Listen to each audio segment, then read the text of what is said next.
And welcome to Under the Gun. I'm David Tuckman here each and every Wednesday night. Thank you so much for joining us.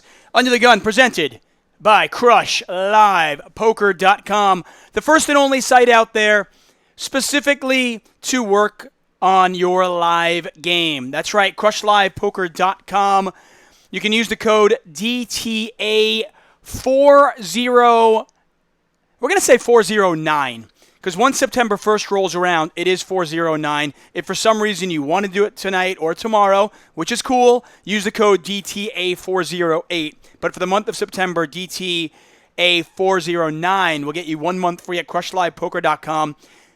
It's the best site out there to play live poker. I know the guys who have been playing. They've been crushing the game live for over a decade. And if that's where you are looking to play, and if that is what you're looking to, where you want to up your game, playing cash games live, check it out. There are some great videos. The content is fantastic. Some really, really good stuff up there. Anyway, I got an action-packed show, as usual. Many of you asked me they said, hey, where's the mental game coaches? I think that is part of the show. That is part of live poker. It's part of poker in general. But I think especially in live poker, the game, you can only do so much from a technical aspect, technical point of view. I think you need to have a full master of your own mental being to be a great poker player. So we're going to get Dr. Tricia Cardner on the line, and we'll talk mental game. She is down in Austin, Texas. We'll talk to her about Hurricane Harvey. My condolences, my thoughts and prayers to everybody being affected by that, by the floods and the rains that are going down there. Just horrific. Good friends with Ray Henson, and I'm watching him on Facebook rescuing people. And I just got some bad news, which seems so ridiculously trite to even mention, but I will. But like I said, who gives a shit about something like this when you're dealing with people dying, people lost their homes, people lost everything they have. It's just terrible. I just actually I'm trying to expedite a visa to go to Brazil next week because I'm going down there for an 888 live event. And I just spoke to the company that's expediting the visa for me. And apparently they use the Brazilian consulate in Houston. If you've been following the news, you're well aware of the fact of what's going on down there. And so I just spoke to the guy, and he said at this point it's 50-50. He said he's dealing with some people that are trying to fly on Saturday and Sunday, and he doesn't know if they'll get it. He says, since you're flying Thursday, maybe. I said, hey, listen, whatever, dude. It's a fucking poker tournament. It's my job, and I want to be there. I love the guys at 888. They do a great job, and I feel blessed that I have that job and that I get to do this. It's so much fun. But at the end of the day, it's a poker tournament.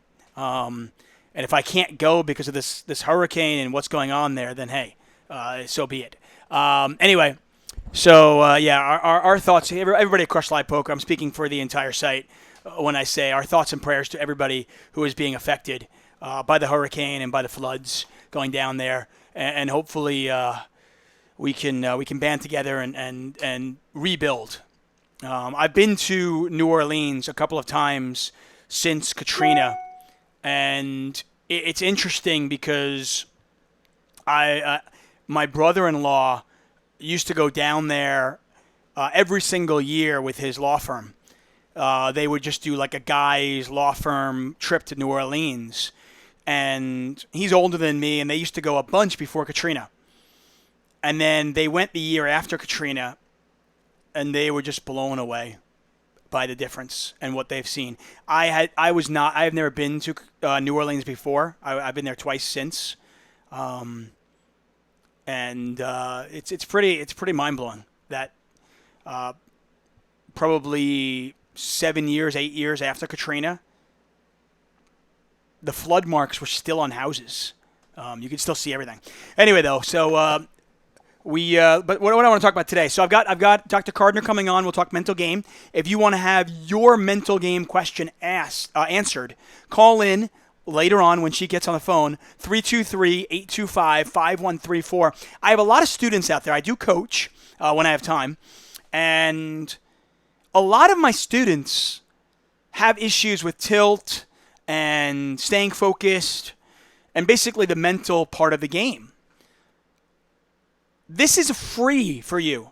If this is something you want to work on, call in 323-825-5134 and you can have your question answered by Dr. Cardner. And then after, I want to address, I mentioned this week, Patrick Leonard, plenopads, and the whole thing that happened at a main event of an EPT, or what are they calling them now? I don't even know.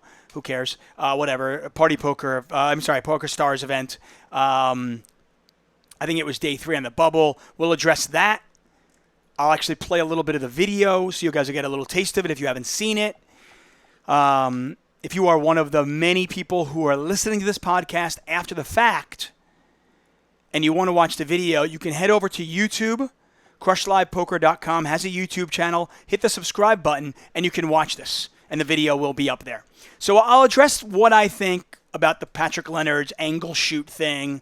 And I'm not going to lie, I've got some harsh words for a good friend of mine. Somebody I really respect, but I've got some harsh words for them. I try not to pull any punches. And lastly, I mentioned fantasy football is right around the corner. DFS, if you play DraftKings, you play FanDuel. If you've got fantasy football leagues coming up, right around the corner. The season starts next Thursday. That's right, baby. It is time for some football. I am so excited. I have Renee Miller, she's on Roto Grinders. She's everywhere, okay? She is literally everywhere. Roto Grinders, Pro Football Focus. I know she focuses a lot on DFS, but she's got some fantasy football season things. So we'll talk to her about that, and we'll talk to her about strategy and what's the difference and all sorts of things like that. I have played DFS in the past, played a lot 2 years ago, made some really good money, played a little bit last year, made a little bit of money. I'm on the fence. I've got my big league coming up tomorrow. Pretty excited, actually, by the way. I've got a big league coming up. Tomorrow is the auction, and it is Matt Savage's $6,000 league. Mike Lee is in it, and a bunch of other poker players and stuff. It is my biggest league of the year, $6,000 buy-in, and I can't even be at the auction. I know, I'm gutted. It's just killing me. But it's good. It's a good reason why. I have been hired by Poker Go and the WPT to commentate the final table of the Legends World Poker Tour event. So really excited about that. So I will actually be at the bike tomorrow at around 3 p.m. local time. I think the stream starts at like 4:30, somewhere around there. I'll tweet it out, though, and obviously WPT will and all that other good stuff. But I am doing the live stream, and it looks like Jason Less, hey, it's cheat, is going to be doing color commentary with me tomorrow. So that'll be a lot of fun. So you guys can watch that, the WPT live stream on Poker Go, if you're a subscriber. If you're not a subscriber, sign up. I know a lot of you don't like to pay for shit when you've been getting it for free. But I'm not going to lie. Like, listen, I have respect for all the live streams out there. The stuff they do at Kings and Stones and Live at the Bike and the Bellagio. They all do a great job, okay? And it's where I got, where I came up through. And I think live streams are fantastic. But I think the stuff that's going on at Poker Go is a bit above that. I mean, they've hired Poker Productions. We've had Maury Escandani on the line. He's the CEO and founder of Poker Productions. I mean, these are the same guys that do high-stakes poker and Poker After Dark. The shows that they're bringing back and the live streams that they're going to be doing are going to be such high quality.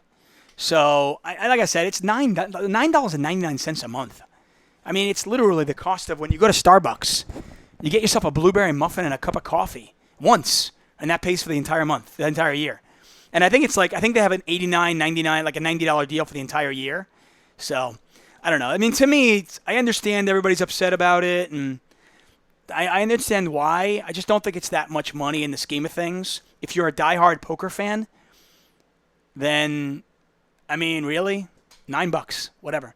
Anyway, I want to thank you guys for joining us. whoever might be out there.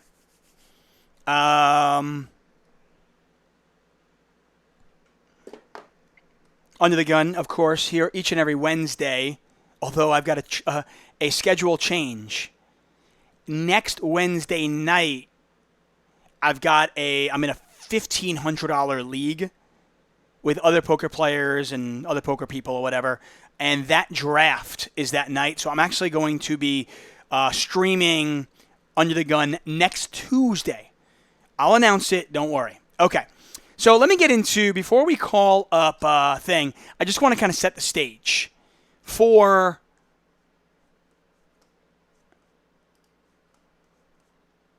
what we're going to be talking about first, which is the Patrick Leonard controversy, okay? So let me see if I can get this up here, and you guys can see it. Okay. So there it is. Okay, I think you guys can see this just fine. Cool.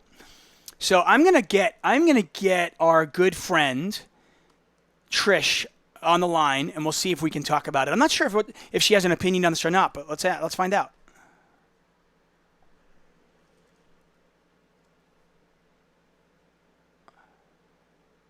Dr. C, what's up? Once again, guys, thanks so much for joining us. Oh, by the way, drinking some wine tonight. I know for you beer fanatics out there, that's probably sacrilege, but I am going wine tonight. Dr. Cardner, is this you? Hey, how's it going? It is good. How are you? How are you holding up in Texas? Good, thank you. We're okay where we're at. We are in Austin, so we're taking in some of the evacuees here in Austin. Right. Is it pouring rain there, or was it at least, or no? Were you spared the rain also? No, it was pouring rain, and it poured for many days. It just stopped yesterday.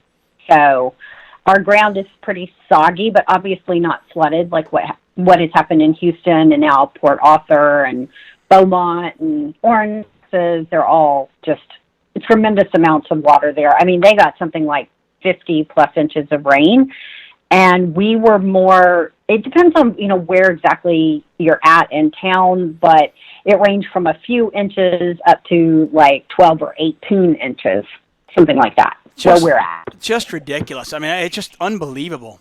Once again, guys, this is Dr. Tricia Cardner. You can follow her on Twitter at Dr. Tricia Cardner. You can also check her out at drtriciacardner.com. I've got it up on the sheet here. She is part of the peakpokermindset.com. She's got a lot of stuff going on. So yeah, obviously, thank God you're okay. And it's just so horrific. It's so awful. I was just telling this like ridiculous story that just means nothing about how I probably can't get my passport expedited because we were using the Brazilian consulate in Houston. Oh, wow. Which obviously is, who cares? Yeah. And that's, I don't even know what's going to go down in terms of, once the rain has stopped and, it goes on, this is still like a many years long recovery process, I think. So, yeah, it's going to be interesting to see how it all, plays out, and hopefully people can get back into their homes. And I do quite a bit of work with a golden retriever rescue here, and so that is another aspect of the storm that a lot of people may not think about, but there end up being, could be hundreds of thousands of animals that have to be rescued as well. Yeah, it's just on every level. It's just terrific when you see, a lot of us, some of us are materialistic, some aren't, and but when you see somebody's home just just completely destroyed, their memories and things and things that it's just stuff that's just irreplaceable. It's impossible to, I think it's impossible to imagine what that must be like unless you've walked a mile in that person's shoes.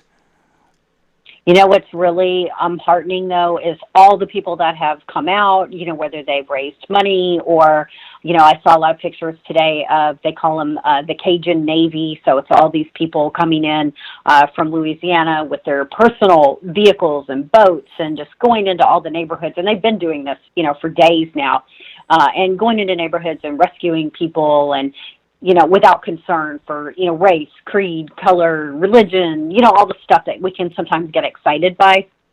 None of that, just people coming together and rescuing. And it's really heartening to see that.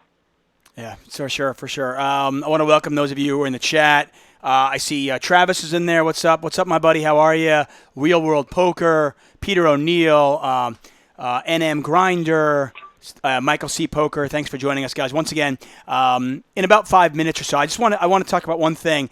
But after that, if you have any mental game questions for Dr. Cardner, this is a really good time to call. It's free. And by the way, her time is not free normally. So that's true. So my wife is gluten-free, by the way. So I have decided to show some solidarity. And she's gluten-free because our newborn son, is allergic to something in her breast milk. And our doctor thinks it could be gluten. So she's starting to take things out of her diet. So we're not drinking beer. So we've been drinking a lot of wine. So tonight I am drinking a cab out of Paso Robles called a Bolivian. And it's kind of nice. For a nice table wine, like an everyday drinking wine, this is it's got a nice little taste to it. So cheers. I like it. You're switching things up, right? Yeah, normally I'm not. I don't think I've ever had wine on this show. I've had whiskey. I've had a lot of beer, but we're going wine. Why not?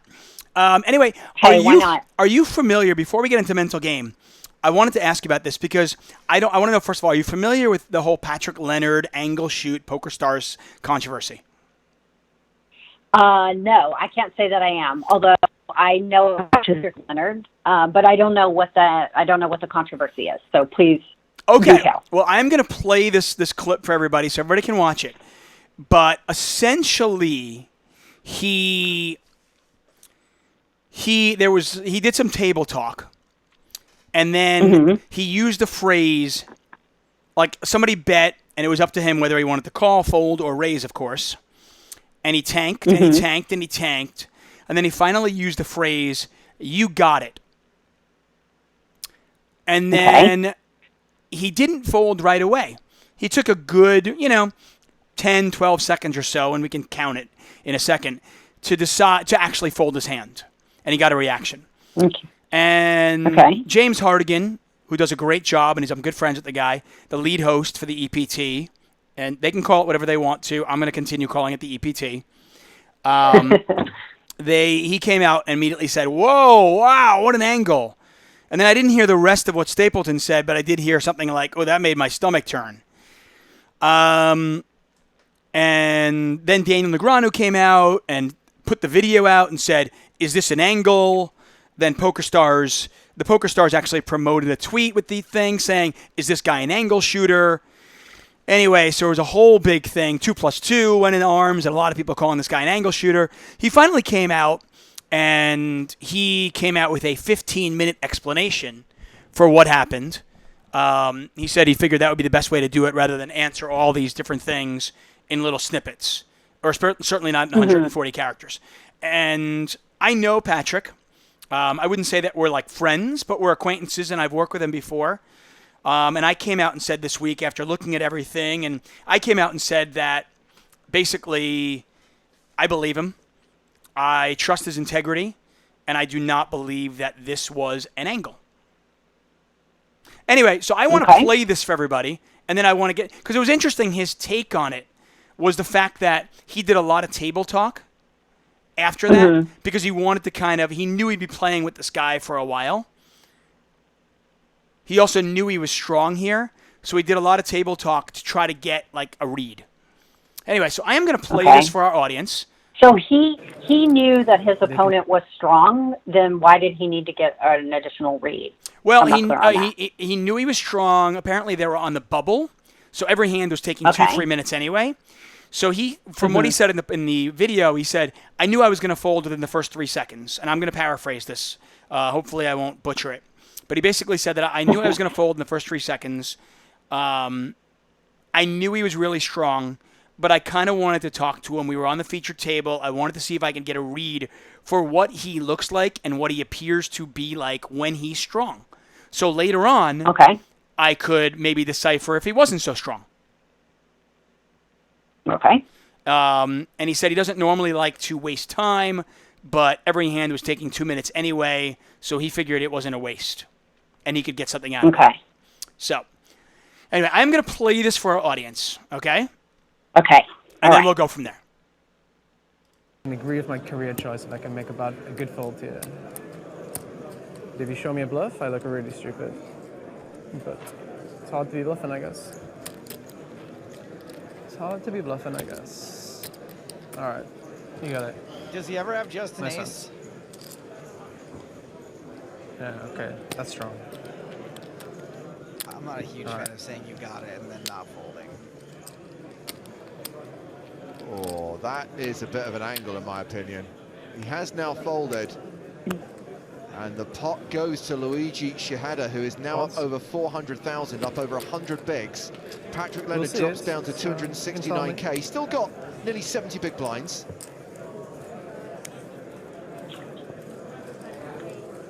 My stomach just turned a little bit at the... Okay, guys. So you just got a chance to see it. And once again, if you are one of the many who listen to this podcast and do not watch it, either Google this video if you haven't seen it, or you can go over to our YouTube channel, Crush Live Poker, subscribe, watch this video, and you can see it. It is, I don't know, maybe 15 minutes into the podcast or so. You probably didn't get a chance to hear that, did you? No, I could hear it. You could, okay. For some reason, Twitch is not working for me, and I couldn't see, but I could hear it. Yeah. Yeah, we're not. We're actually we've migrated over to YouTube anyway. Oh, okay. So we're on our YouTube channel. We are streaming it from our YouTube channel. My first question, and I'll throw this out to the audience and you as well, because you're a poker player, you're not just a mental game coach, is the first thing is, and I have dealt with, I've played cash games a long, long time, and I've dealt with many angle shooters, and I've seen a lot, I've commentated a lot, and I've seen it. And I am all for protecting amateurs. But my first question to everybody at home is, what is the definition of an angle shoot? That's a good question. I mean, what is it for you? You know, I play mostly tournaments, so I kind of wonder if angle shooting comes up a little bit more in the cash setting than it does in the tournament setting. That's kind of the first thing I wonder about. Because I'm trying to think. I guess I have experienced, maybe a few times in the tournament situation, something where somebody did something sort of shady, and I might be like, oh, that's an angle shot. But I'm just wondering, from your sense, because you played more cash, do you think it shows up more in cash versus tournaments? I don't know, to be honest with you. I've seen some really awful angles in tournaments, and I think when the money gets big, people just get a little stupid in a cash game. I've seen angles in cash games, but and I've seen all sorts of angles. And we've talked about this time and time again, and the important thing I always say is protect yourself. And it's funny. Cletus, Daniel Wolf, he and Alec Torelli got into a very infamous situation that I don't know if you're aware of as well, but that whole chip hiding thing. Yep. And, I'm friendly with Alec Torelli, but I think he was 100% in the wrong here. I really do. The more I watch it, the more I look at it, the more I hear about the situation and I see the evidence. To me, this was an angle by Alec Torelli. But to me, the definition of an angle is somebody basically using the furthest part of the technical rules to gain an advantage from their opponent in a somewhat, devious manner. I think they're pushing the boundaries of what's acceptable. Right. They're forcing the Matt Savages of the world to create rules to stop exactly what they're doing. You know what I mean? And then they get mad because then new rules come into play, right? Right. And then it's like, we don't need these rules. It's really funny because growing up as a hockey player, if you could draw a penalty, it's not like, oh, you cheater. But sometimes if you watch soccer players do that, we'll label them as these like cheaters, right? So it's interesting when, where the line is. And in poker, for me, it's when there's clear intention and when you are attacking amateurs in the game and hurting the growth of our game is where I guess, and I might be butchering this. I'm not going to lie. Because I'm definitely anti-angle shooting, and I've seen some awful ones. I mean, that one where I know there's one in the EPT where the guy Kremser actually had to even said, oh, this guy did this before, where he pretended to raise and then he didn't raise, but he had the nuts and something like this, and he's like, oh, no call, and the guy didn't know, and he ended up calling. Of course, the guy's got the total nuts.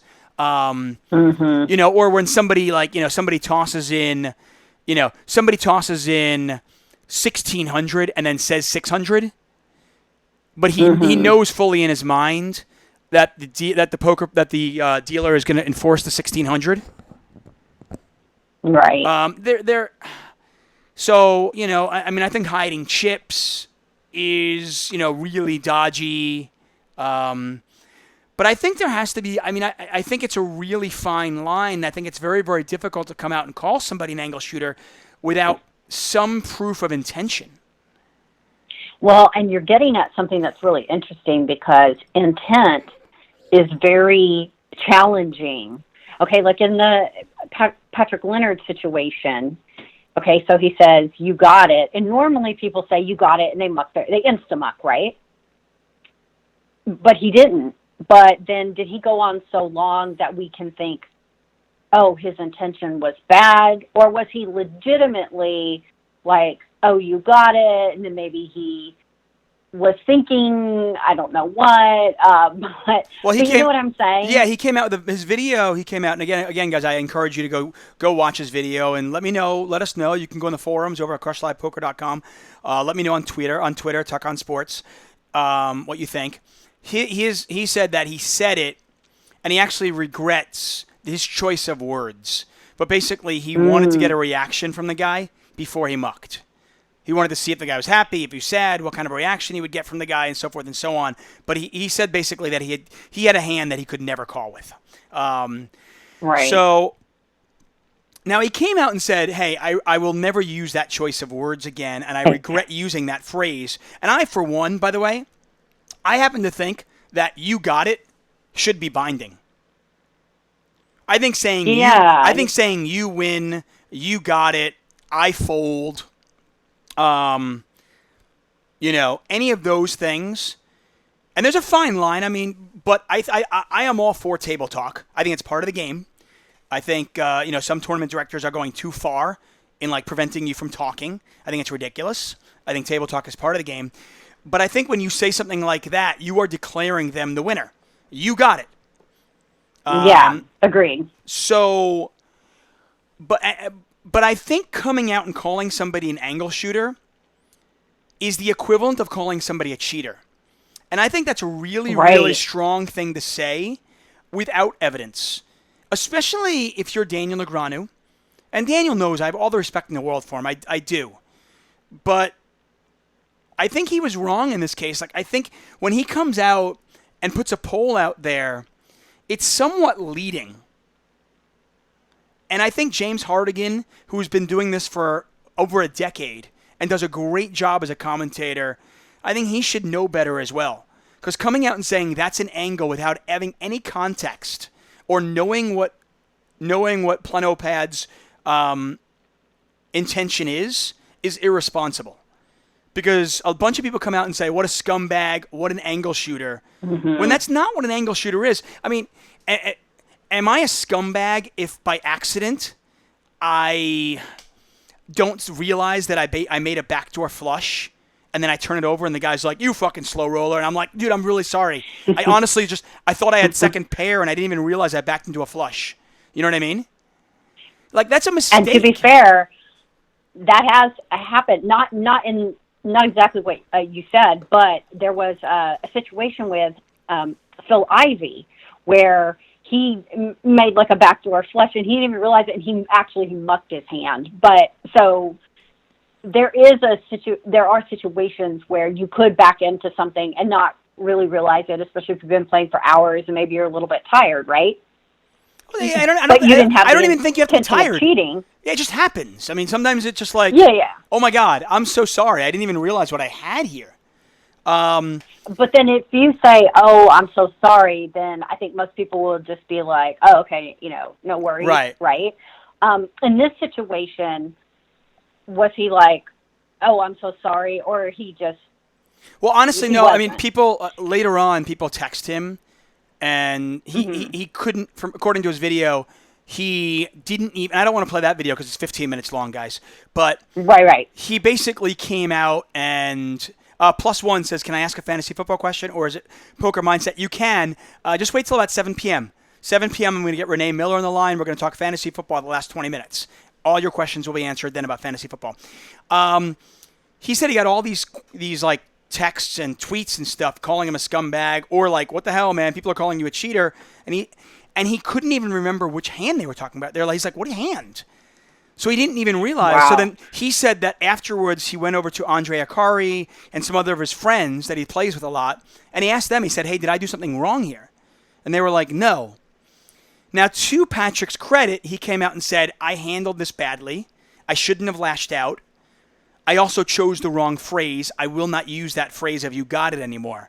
But he did come out and say, table talk is good. He goes, by taking an extra 45 seconds to a minute and getting a read on my opponent, I was able to exploit him later on. And I see nothing wrong with that. I just thought it was, like I said, I mean, unless I'm in the dark and I've been living in a cave, I have not heard about Patrick having other issues. Right. So he came out and said, "Man, couldn't you give me the benefit of the doubt that this was just an honest mistake?" And I thought, like I said, I mean, I thought, and the other thing that kind of irked me, and I don't know if this is the case or not, but I found it interesting that Patrick is a Party Poker sponsored pro. And Daniel, who's obviously in bed with PokerStars, put this out there. Apparently, many people that work at PokerStars tweeted about this with a link. And then this is the worst thing that I thought. PokerStars apparently promoted a tweet that had the video of him doing this, saying, "Is this guy an angle shooter?" And it got 250,000 views. Whoa. And I thought... That is rough. And I just thought, I said, wow, would PokerStars do this to one of their own? That is an interesting question. I mean, I don't like to, throw anything under the bus, but I don't know. I mean, this seems like a lot of I would like to think that if I play in a WPT or a World Series of Poker event and I'm over on the featured table and I do something slightly inappropriate or I make a mistake, I would like to think that people would give me the benefit of the doubt and let me explain myself. Now, like I said, I mean, Patrick wasn't perfect in this situation, but he came out and apologized. I don't understand. You know what I mean? Haven't we gotten to the point, though, just as a society, where it feels like we're always looking for something negative that we can post on social media? Ding, ding. Now it's like you can put something out and it goes around the globe in like 60 seconds or less, right? So it's like, what are the 3 fastest modes of communication? Telegraph, telephone, poker player. So, it just like goes around really fast and we're not even really thinking, but it's sort of like this vicarious. We almost feel like we're living in our own reality TV show. But, words do have consequences on all sides. So as Patrick has learned, he used a phrase that he seems like he now has an awareness that he's not going to use that phrase again in that particular type of context. But we have to understand that when we are posting things, A, maybe we don't have the full story. You know, when we're clicking retweet and like and whatever, might not have the full story. And two, you know, we're not necessarily able to see, or we're not thinking about the ramifications down the road. And I think it's something that maybe we need to think about a little bit more. Yeah, I mean, I think as a society we do that. I mean, I think we saw that with the election. You know, sure. whether you were putting fake news out on the Democratic side or the Republican side, you know, how many of us just shared a story without checking if it was true, or retweeted a story without checking if it's true. And I just think in this particular case, when you're James Hardigan and Joe Stapleton, and by the way, I love those guys. I have so much respect. Oh, yeah. They do such a good job. But I think they dropped the ball here, and I think they owe him an apology, because I think when you're hosting a live stream that gets thousands upon thousands of views, you have to choose your words wisely, just as Patrick has to as well. And I think coming out and calling somebody an angle shooter, which is basically saying somebody's a cheater and a scumbag, it's a really strong indictment without having some of the backstory. I mean, what I would have liked to do is I would have liked to be like, wow, I'd like to talk to Patrick about that, and then maybe get his take on it. What was that all about? What happened there? Right. I don't know. I'm not going to say his name, but there's somebody else who there was a thread made on 2+2 about this other person being an angle shooting, you know, scumbag. And I can't even tell you how many hundreds of posts that thing got. But it's like hundreds of posts. And some people will readily admit that they don't even know the guy, but they're still posting on here. You know what I mean? Yeah. I just think, So yeah, I mean, I just, like I said, I know the guy. Yeah, I just think it's a little bit irresponsible. I do think, by the way, it's funny, they have all these rules like, oh, you've got to be sitting down and doing this. And I know some of the rules have changed. And if there was a rule that actually should be in there is, you know, at the end of the day, anything that induces action should be binding. It's the reason why forward action, like if you move your chips forward, that's a bet. Because basically, if you're inducing your opponent to do something, if you're inducing action, then your action should be binding. So to me, you got it, I fold, you win. Those are all phrases that end the hand. And it was Yeah. I thought it was interesting because Sean McCormick actually came out and said his hand should not be dead. And another guy, I have so much respect for Sean McCormick, but I totally disagree with him. To me, when you say you got it, I should be able to muck my hand and say, thanks, cool, give me the pot.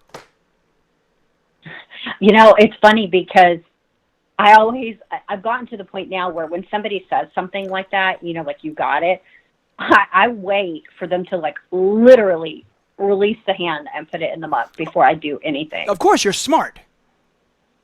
I mean, like, that goes back to your point where you're like, protect yourself.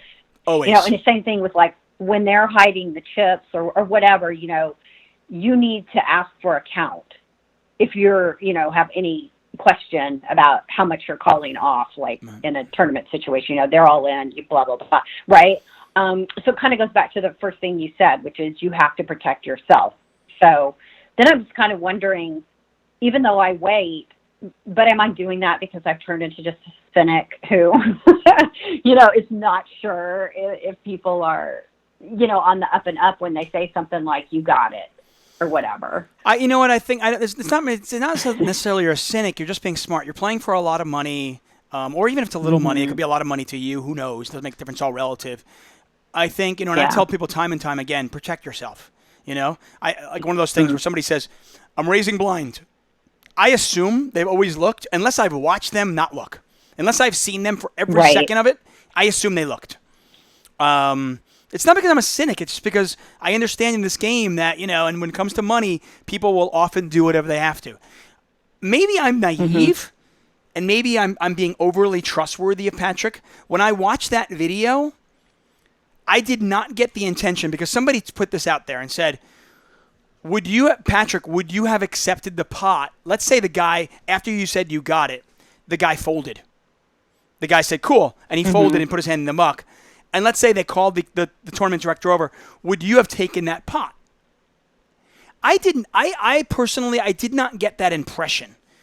I got the impression that he was actually doing that to get a read. And I thought his explanation made sense. When you watch the video and then you watch his explanation, I thought it made sense. Peter O'Neill says, I think his explanation makes it less scummy, but still not great. I think it makes it not scummy at all. I didn't see any scum in it. I'm sorry, guys. I saw a guy use the wrong phrase and regret it, apologize for it. I think this is much ado about nothing. To me, it's like you said, I think it's a witch hunt. I mean, it feels like it. I wasn't there. It's so hard to it's hard to read, and I haven't seen the video. So if I saw the video, I'd probably be thinking something different. Maybe I can pick up on something. Just hearing it, it sounds like he made a poor choice of words, but he recognizes it. He's apologized for it. I don't think he's going to do it again. Now, if he does do it again, that's a completely different ball of wax, right? But the thing that's more concerning, I think, is just that how many people experienced, like you said, the retweets and the polls and all that, and it was like hundreds of thousands of people are now on this bandwagon that this guy is an angle shooting scumbag. Right, and they've literally watched 20 seconds of one video, and they're like, oh, I don't care. I mean, Patrick could be like a 29-year-old guy who's been playing poker for 14 years, and 20 seconds, you're like, oh, I've got a conclusion. Gao Tran, by the way, in the chat says, I was playing in a tournament at the Woods. A player said, you got it.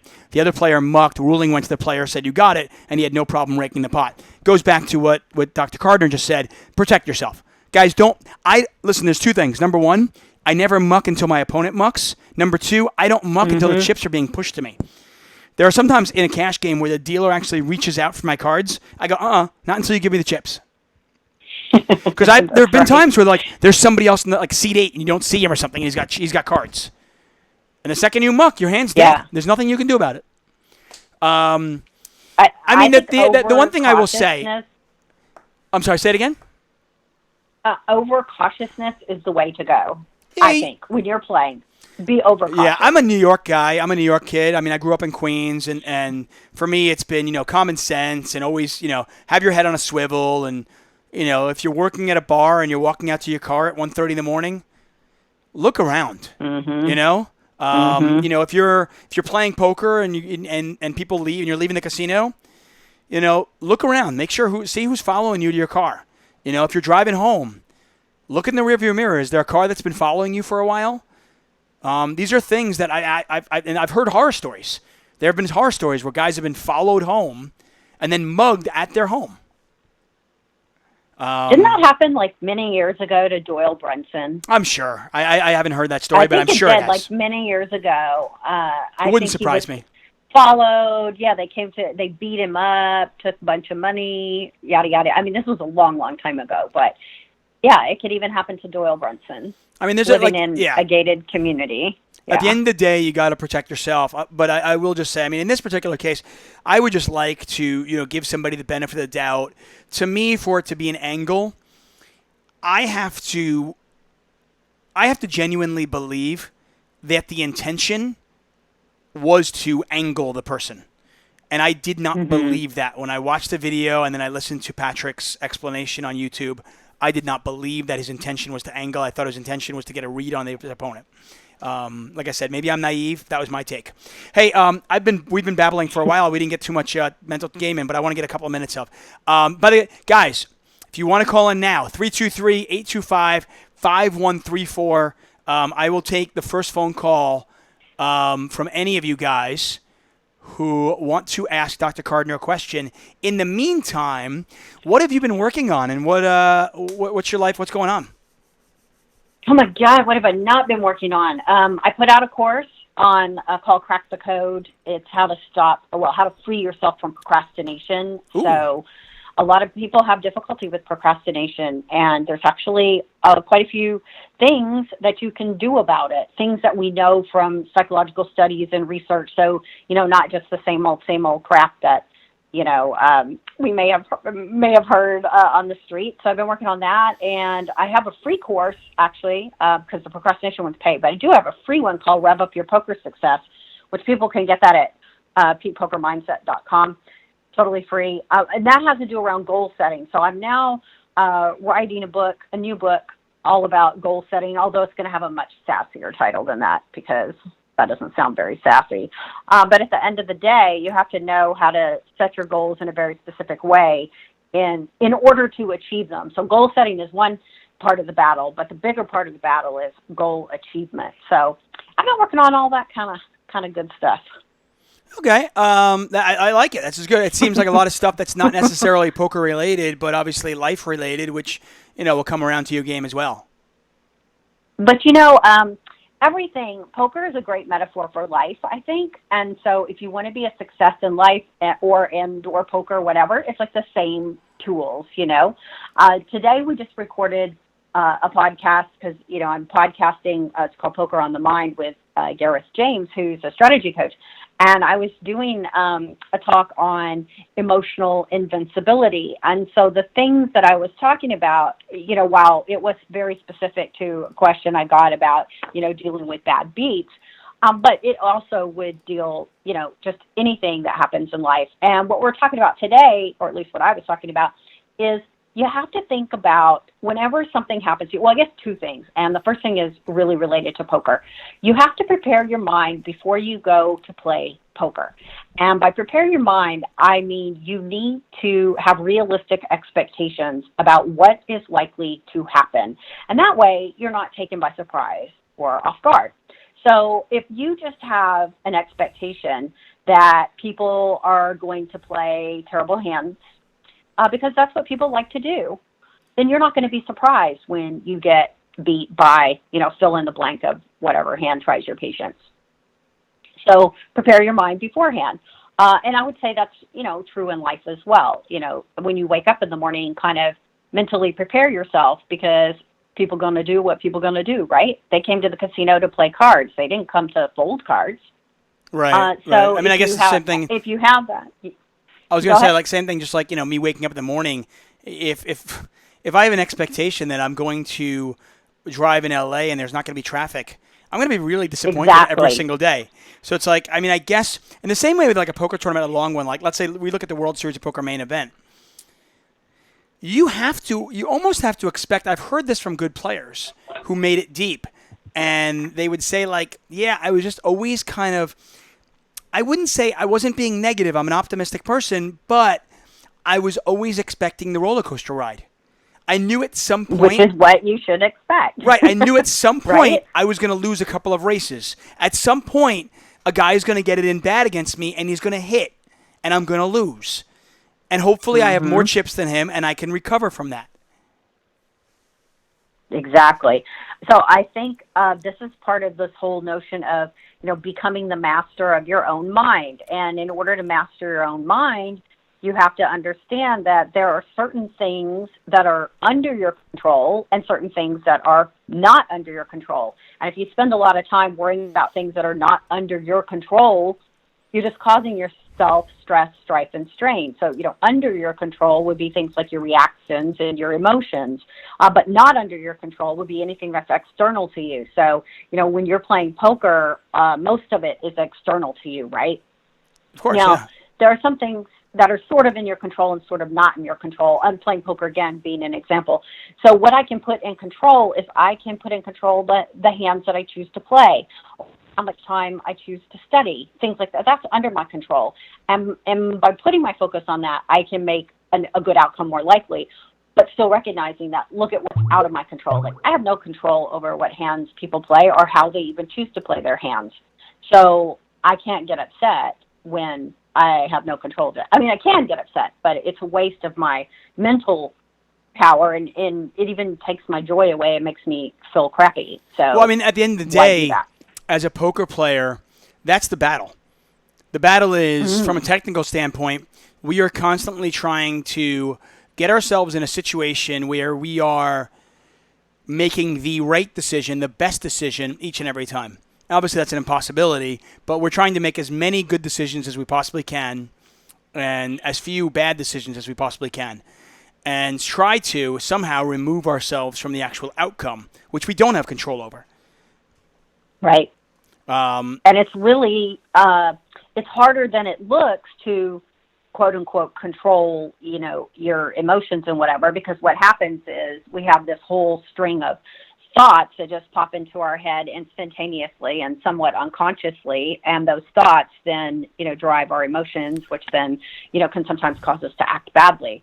So you have to really make a conscious effort and work on this all the time, because mindset is not a one and done type of thing. A lot of people, I feel like they want it to be, it's kind of like dieting. It's the same thing. Like I want it to be, easy, where I just do whatever this trick thing is and I can eat whatever I want and stay skinny.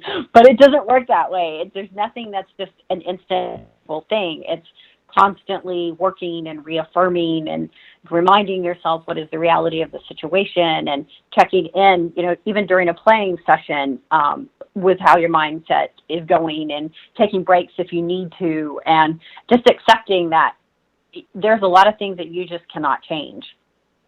Yeah. Let me ask you this then. How do you walk that fine line then between being negative and expecting the occasional pitfall? Because I hate to, you know what I mean? It's like when you're running bad, quote unquote, and you get ace king versus nines, you kind of know you're not going to hit the ace or the king. You know you're not going to hit the flush draw. And it's weird. It almost I don't know why, but it's almost like that manifests itself on the table or in life even, that negative feel.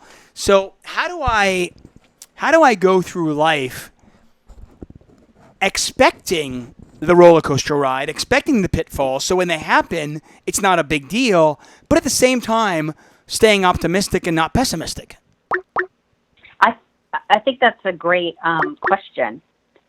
Are you still there? I'm still here.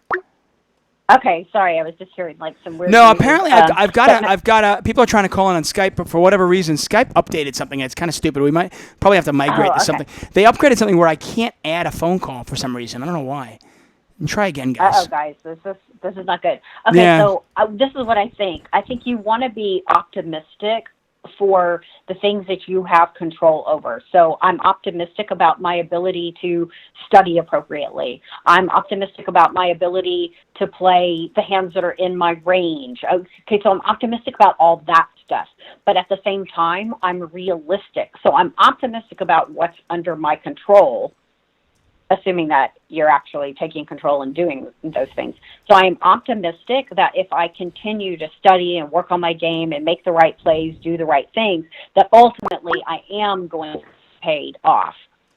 But then I'm realistic for the reality of the situation, which is, they're going to call my all in all day, every day, and twice on Sunday with, whatever their favorite hand happens to be. And some percentage of the time, that's going to beat me, right? Who hasn't had their aces cracked by deuce 3 offsuit? Right. Is it okay? Just me?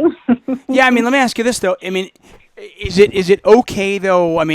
So when the guy has the, let's say you've got kings and he's got queen deuce and the flop comes out queen blank blank, and then is it okay to kind of expect the deuce or no? Or you just, or are you able to kind of just ignore and just get away from that? Does that make sense at all? I wouldn't. Yeah, no, it totally makes sense. But I wouldn't be expecting the deuce, right? The deuce is going to come, what percentage of the time, right? We can do the math out. We know how many deuces are in the deck and yada, yada, and how many cards are still left to come. We can figure out the number. It's a non-zero number, obviously. But I'm not going to be chewing my nails going, oh, please, God, don't let the deuce come. An interesting corollary to that is there is something called negative visualization. And most people are probably very familiar with positive visualization, which is where you visualize the results that you want.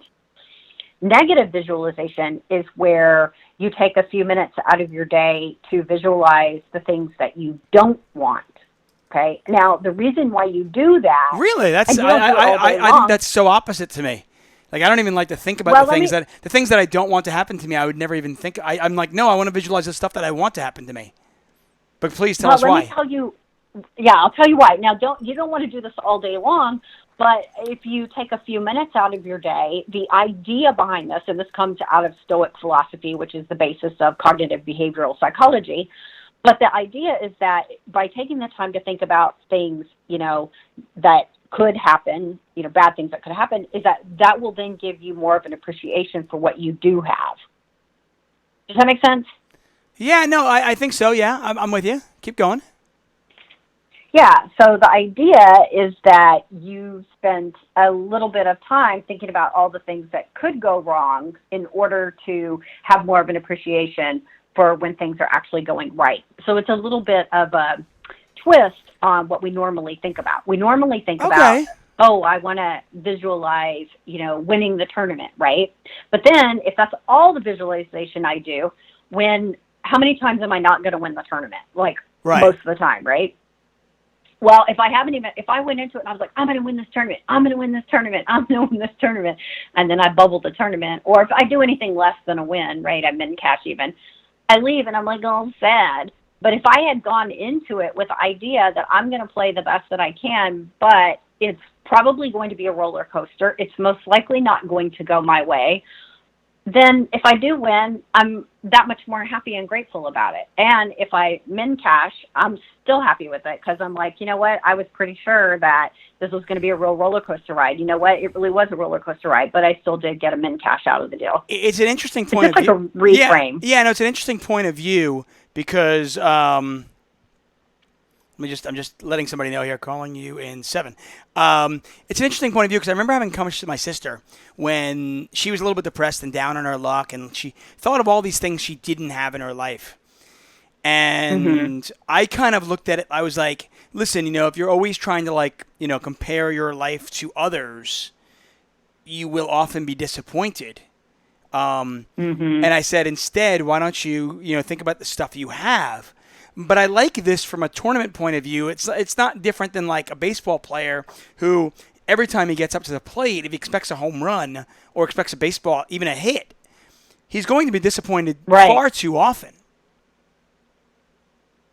Yeah, I think this whole idea is just about adjusting your expectations to reality. And the other side of it is when you get really good at thinking about both the good and the bad without being attached to it, but you're able to just imagine it and think about it. And then what comes from that is a deep understanding that you're going to be fine no matter what happens to you. And if you really can be fine no matter what happens to you, then things like fear of failure are going to cease to be an issue for you, because why would you be afraid of it if you've already thought about it and you can handle whatever comes your way? Yes, it's not like you want it to happen. It's not like you're going to go out of your way looking for it, but just accepting the reality and understanding that whether it's good or whether it's bad, you have the mental fortitude to live through it. I would say too much optimism is a vice, but I would also say too much pessimism is also a vice.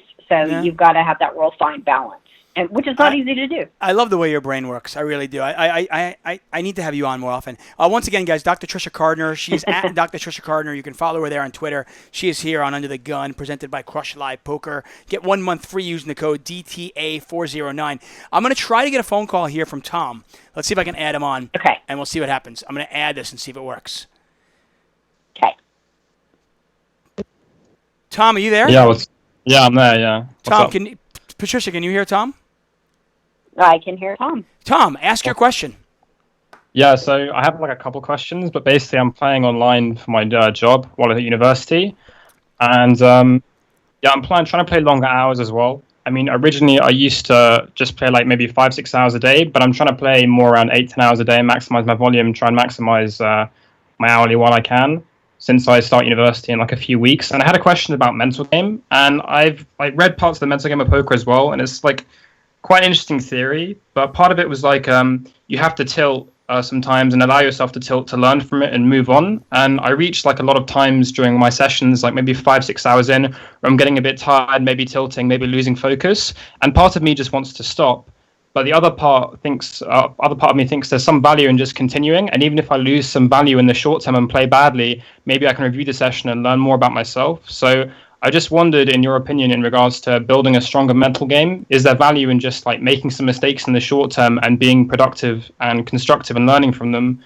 Or do you recommend just playing short sessions and just like whenever you feel tilted, just get some fresh air? Because I'm kind of not really sure about what to do. Like, yeah, I take some short breaks and go for walks or do some push-ups and get water, but I just wondered what your thoughts were on building resilience over long sessions, like 10 hours plus a day.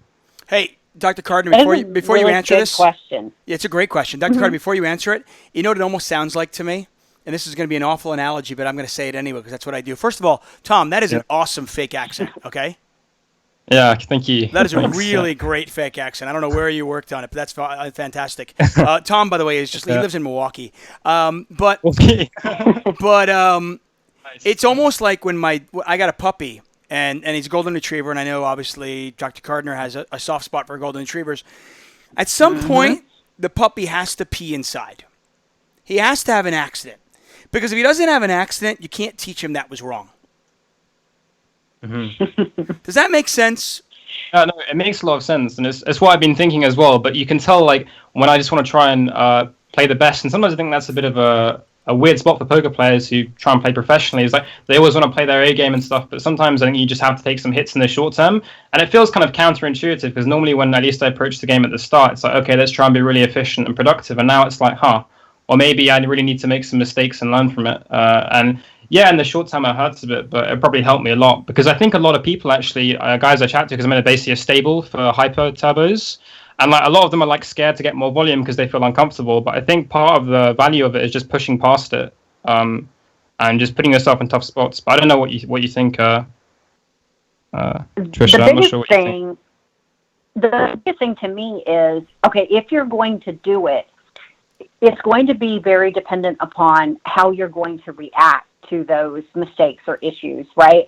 So you're saying do it and learn from it, which I can totally get behind that, because if you're going to do it and then you're going to take something away from it that's actually going to improve you, then that's fine, right? Because that's really how we learn and develop. But what a lot of people are going to do is they're just going to have that kind of sense that, oh, well, I can only play my A game for, X amount of time, and after that I just have to, implode. But they don't they implode, because then that gives like a feeling of psychic relief, as it were. But they don't really learn anything from it. For sure. So if you're going to do it and you're going to try and play longer and you're going to try and improve your game, and being able to play longer at an improved status.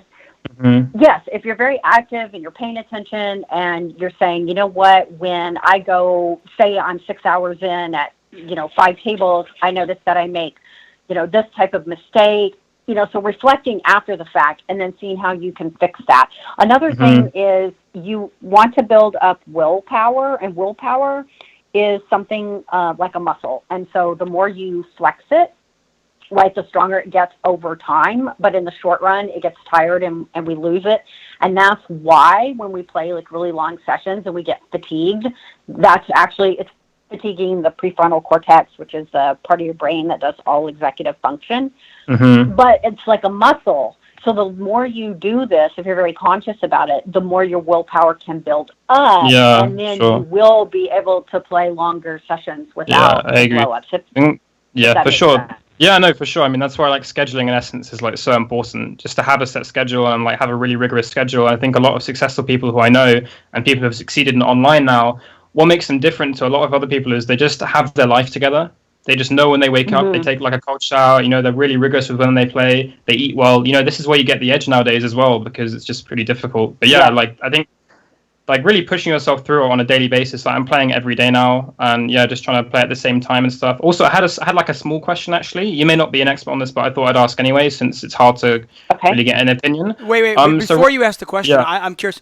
Why are you taking a cold shower?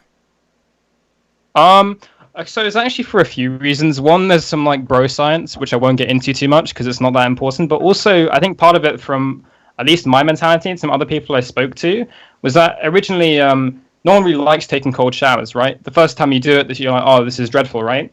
But part of it is like once you get through it and you start the day getting over something you don't really want to do, I think it gives you some extra resilience to carry through the rest of the day. And also you get better at taking cold showers as well. Like now I don't really notice, and it just reminds me. It's just a way of reminding me in life that a lot of things in life are just pure. It's just psychological. And at first I was like, oh no, I can't do this. But now I'm just like, well, it's not even a big deal for me now. And it just reminds me that I can really get through things. And, if I put my mind to it and work hard and just and try and have resilience, right? Fair enough. Carry on, And please. just a little sidebar to that. Taking the cold showers every day builds willpower. So there you go. Yeah. So one question So one question I had, because I'm in the UK, England, and right now I'm playing in the middle of the night, so it's 3 a.m. right now, and I just paused my session because I just saw this on YouTube. But I basically play from 10 p.m. till 6 a.m. and then go for a run and stuff like that. But my main question was that what do you think about playing in the middle of the night versus playing in the day? Because the games are way better online at my time in the middle of the night. I get a way higher hourly, there are less regulars, there are more fun players, but part of me thinks that sometimes there's more life EV and one can gain a better mentality by being around daylight more often and as a result sleeping during the times I'm awake. So I wondered what your thoughts were, because it's kind of an interesting thing I've been thinking about. There's quite a bit of research about people who work swing shifts, which is kind of what you're talking about. And so definitely the research shows there can be some negative aspects to it, like higher rates of accidents and things like that. When are you doing your sleep time? So what hours do you sleep? Yeah, so, I mean, it may not be great right now, but right now it's around maybe 11 a.m. till 6, 7 p.m. Okay. And then you're basically up doing the night shift, essentially. Yeah. So I kind of just maybe play a bit after I get up, but I mainly just try and exercise or drink water and get food and stuff and play an hour or two before. But then around 10 p.m. to around 6 a.m. I'm kind of playing most of that time. I'll take some short breaks. At midnight I went for a walk for 5 minutes to get some fresh air and stuff. But I mainly just playing in the middle of the night most of the time because that's when the games are good. And it's a weird thing because part of me is okay, I'm making the most money now, but maybe in the long run I get way more depressed doing this. So it's a weird kind of situation to be in. Well, have you noticed yourself getting depressed? Not like a huge amount. I mean, I actually used to, before I played poker as a living, I used to work nights in this place and I got pretty depressed there, but that may have been more doing a shit job. But I'm not really sure. It's hard to say because there are some people who have tried it and say, I can't do that, I get really depressed. But then you speak to others and they say, oh, it's fine. But it's kind of really hard to get a constructive opinion from them because it's also personal as well, I think, sometimes with how you react to it. Yeah. I think so. I would say, on the medical side of it, one reason why a lot of people get depressed is because they get a vitamin D deficiency. Okay, so if you're in the sun for a few minutes every day, your body will end up producing a lot of vitamin D, which is very helpful for the brain. So you could try taking a vitamin D supplement. You definitely want to check with a physician, to see what the right amount would be and all that sort of thing. You can also add fish to your diet. Fish has the omega-3 fatty acids. Whoa. Stop. Fish is not the answer. He lives in the UK.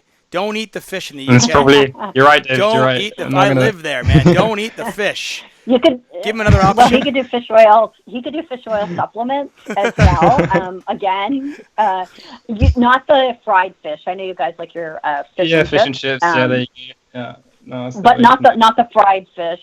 Whenever things are fried, it's got too many omega-6s, and without going too much into that, it's bad for you to have too many. Everything needs to stay in balance. Exercise, and it sounds like you're exercising, so that's really good. These are all things that just generally keep people from being depressed. Having a social circle, so making sure that you have time with friends, so it's not just all, poker. Those are kind of the things that can offer you a protective sort of cloak, if you will, against depression. So good diet, exercise, vitamin D, fish oil, or seafood, but good seafood.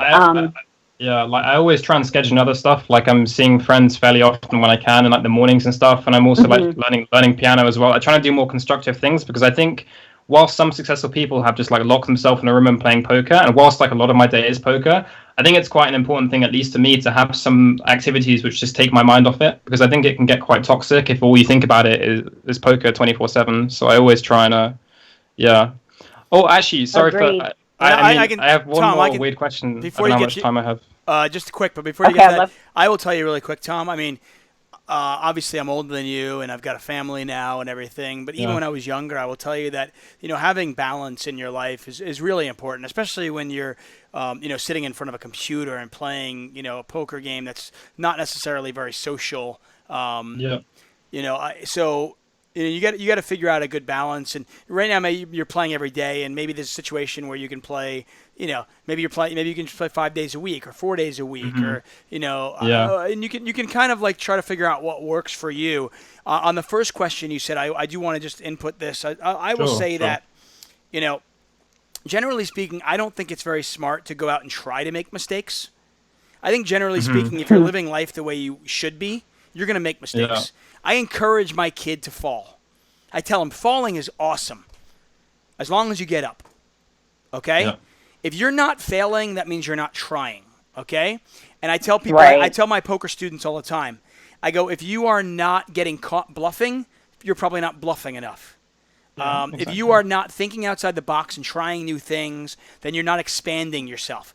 I want you guys at home, I want you, Tom, I want you to get outside your comfort zone and try new things and fail, and fail miserably. You don't have to try to fail.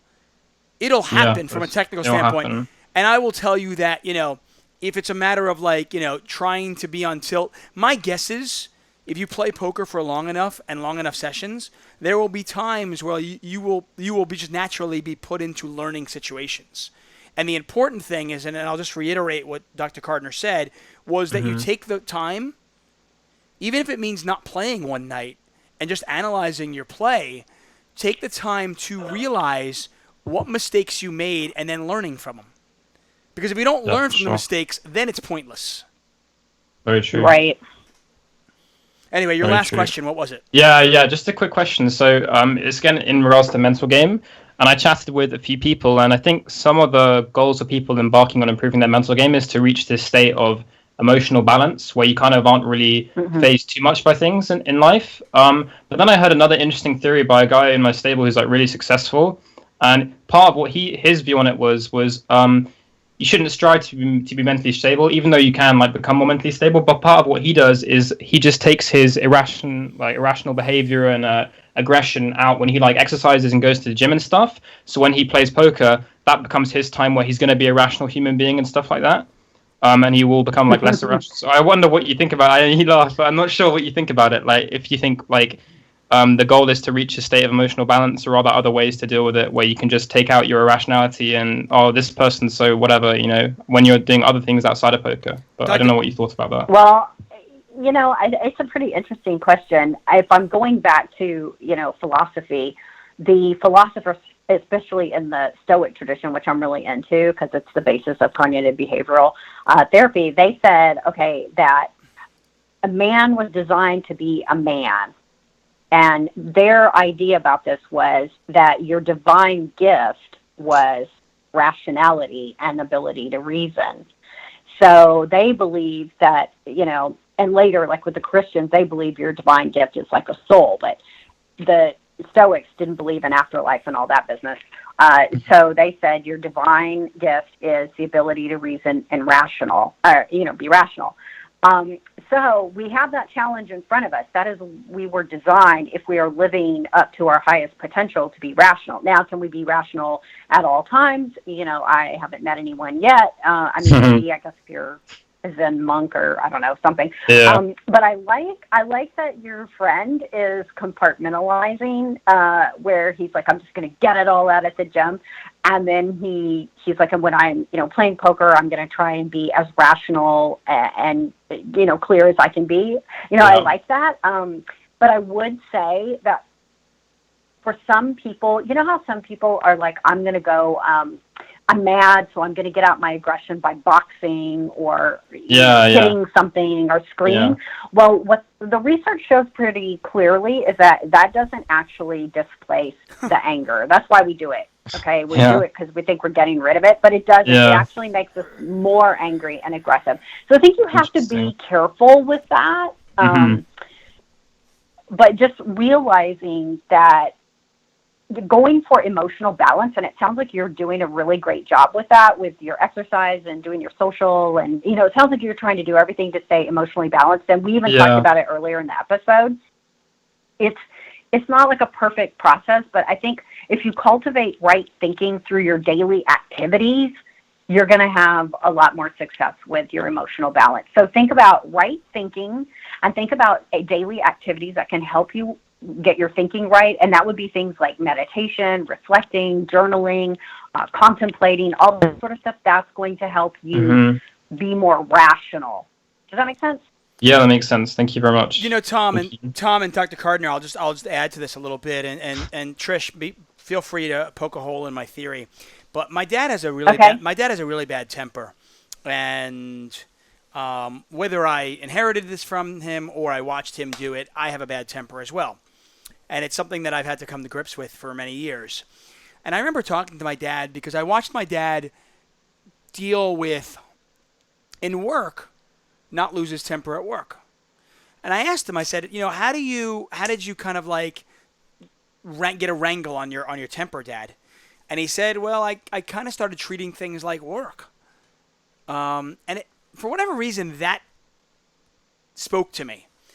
And now, as I've gotten a little bit older, I've thought about my temper in the sense I'm like, yeah, you know what? If I'm mad at my boss, who is, the source of my livelihood, and I make money from that, if I'm mad at him, I'm not going to slam a door in his face or throw a plate against a wall or throw a Christmas tree across the room. That's a story for another day. Yeah. Like I said, I have a bad temper, at least. Yeah. But, I'm not going to, you can't do that with people you work with and expect to keep working for them. They're not going to hire you. So for whatever reason, when it came to work, I was able to breathe and very quickly realize the consequences of my actions. And it wasn't easy, and it was a long way, but I think for me at least it was, realizing the consequences of my actions more than, I play hockey. I have plenty of opportunity to go out and beat the shit out of somebody and get my aggressions out. And I agree with Dr. Gardner. I don't think it helps. I do think it helps your balance in your life to do exercise and other things, but I don't think that necessarily helps you from like tilting, at the table. But I just kind of came to the conclusion of like, if I get mad at my wife and I do something stupid, like slam a door or throw a glass against a wall, whatever it might be, all that's going to happen is I am going to hurt our relationship, or I'm going to scare my kid. And obviously having children was a big thing for me, and I grew up a lot doing that. But I realized that playing poker, that when I tilt, the consequence of that is I'm going to lose money. That's the only consequence. It's not going to make me feel better. So I just think, sometimes it's a matter, for me, it's a matter of like just taking a deep breath, sometimes walking away, whatever it is, but it's taking that 20 seconds to kind of just relax and realize what the consequences will be of whatever action I do, whether it's losing my temper or tilting at the table or playing too long or whatever, or if I'm on a diet of eating that cupcake that I don't want to eat, whatever it might be. You know what I mean? Yeah. I don't know, Dr. Gardner, does that make any sense? Yeah, it makes really good sense. And I'm also just reminded because, I've been reading a lot on my Stoic philosophy lately. They talked about how what you're supposed to do as a human, this would be your highest, is you're supposed to live with virtue and live with tranquility. So virtue, the way they mean it, as I understand it, is living up to your fullest potential, your highest potential, or living with arete is another term for that. And tranquility, obviously, is not to let your emotions be disturbed. So your goal as a human, according to them, is to sculpt yourself and always act from a good motive. For why? To live with virtue and tranquility. So I don't know if that's, a really deep thought for the night, but I think if everybody could work on their virtue and tranquility, poker would be a much more pleasant place. Yeah, good luck with that. Yeah. There's the cynic. Probably be harder There's- as well. It'd be harder as well. Yeah, there's the cynic in me. Hey, Tom, man, true. honestly, thanks a lot for the call. That was awesome, dude. Yeah. No worries, no worries. I appreciate I really it. enjoy your show, Great so questions. thanks. Yeah. Dr. right, Cardner, later, Tom. Dr. Cardner, later. thank you for your time as well. You've been on way longer than I thought you would be, but that's cool. Okay, thank you very much. Hey, I had a lot to say. Thanks for having me on. Always. Guys, if you want to get a hold of her, you can check her out at Dr. Trisha Cardner on Twitter. You can go to drtrishacardner.com. You can also go to peakpokermindset.com. She's great. I love the way your brain works. I love you. I'll talk to you soon, okay? Okay, bye. Be well. Okay, guys. That was a lot longer than I thought. I will have my last thoughts on the whole Patrick Leonard's thing. But before we do that, let's get the fantasy football because we've talked a lot of poker. I hope you guys have enjoyed it. Oh, by the way, I got a tweet from Key. So this is 2 weeks in a row, by the way. No, I'm not taking any calls right now, guys. This is 2 weeks in a row, by the way. Oh, son of a bitch. Again, guys, I'm not taking calls right now. If I can just minimize this, would be great. There we go. This is 2 weeks in a row that I have talked about a hand on Under the Gun and then had the villain contact me. Last week, it was Squish My Tomato. This week, it was Key. So last week, I was talking about fancy play syndrome, where I bet it went check through on the flop. I bet turn. The guy on the button raised me. Hand didn't make a lot of sense, so I decided to 3-bet bluff him. Definite fancy play syndrome. Definite FPS. But it was funny. He claimed that he had 2 pair, and I said on the show that I didn't really believe him. So he sends me a tweet. Says, "Hey, David, it's Key. Just listened to your podcast this week and heard our hand was on there. You got me. I had 7-5 suited in that hand, which means he had a pair of 7s and a flush draw. And he went into this entire thing about he said my mistake, I think, was not betting flop, like you said. Yeah, I'm probably betting flop with this hand. I don't mind checking, I don't mind checking back, but I'm probably just calling turn. Because I don't think raising makes a lot of sense again. But nonetheless, though, a second time in a row that somebody has texted me about the hand.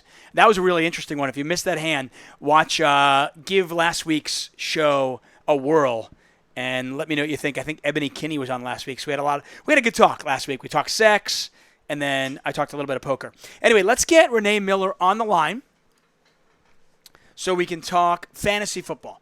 So there is not going to be any more poker the rest of the show. If you are only here for poker, go away. It's cool. I will wrap up my last thoughts on Patrick Leonard and the whole controversy and Poker Stars at the end, but don't worry about it. It's not a lot. It's going to be quick. Anyway, we are going to talk fantasy football right now. If you have any fantasy football questions, type them in the chat room over at YouTube, and we'll see what we can get from Renee Miller. It's not going to be a long chat. We're going to have Renee Miller on many times this year.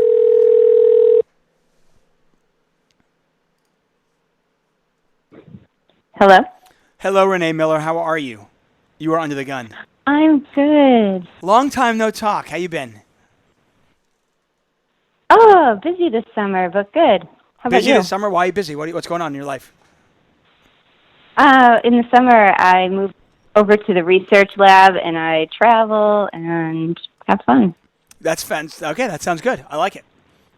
Good stuff. Where are you now? I'm pulling you up on Twitter. I know. Are you? Let's see. You still at Roto World? You're at ESPN still? For basketball, yeah. For basketball. Okay, cool. No more football? Not on ESPN. I haven't been doing football there for a couple of years. Just Roto World this year for football. Okay, but Roto World, you're still doing football. But I'll have 3 articles there a week. Okay, awesome. No, I just want to make sure you're still covering football. I'm like, I got you on to talk football. I don't know anything. Oh, yeah. Okay, cool. How's the family? I'm not ready for basketball, so. Yeah, and I was going to say, I was like, Great. I was like, what are we going to talk about? Kyrie Irving or something? Or, the Celtics or what? I don't even know. I mean, fun stuff, but hey. Anyway, Family's Your good? family got bigger since I talked to you. Am I right? It did. I have a beautiful little baby boy named Silas, and really, really excited about that. So we're actually moving too. We bought a new house Wow. and we're moving because our house is just too small. Yeah. 3 kids. 2 kids only. Two dogs, Two. Bite your 2 tongue. cats. No, 3 dogs, 2 kids. Oh, okay. That's a little better. Right. And 2 well, cats. maybe. But yeah, no, it's a full house. I mean, our like I said, our main house is only 1,100 square feet, and then I've got this little studio that I'm in. But it's not big enough. The 1,100 square feet is just not big enough for our growing family. So we are moving. Yeah, it's hard. It's hard in LA. My sister lives out there, and she's like, every time I turn around, our house is too small. We have to buy another one. For sure. Ridiculous. Okay, so fantasy football is alive and well, and I have been touting this. Yeah. And I want to know your take on this. First thing I'm going to say, I have been telling people that if you want to actually make money playing fantasy football, I mean, if you're doing it for fun, great, do whatever you want. But if you want to make a little money playing fantasy football, I think it's actually better to play season-long fantasy than it is to play DFS, because you can generally find a bunch of leagues with friends, and if you're a poker player, you can probably find it with other poker players, and you get to play vig free. There's no vig, and generally speaking, if you're in a 12-team league, you're gonna have 2 or 3 people that just stink. So I kind of look at it, I'm like, wow, it's just free money.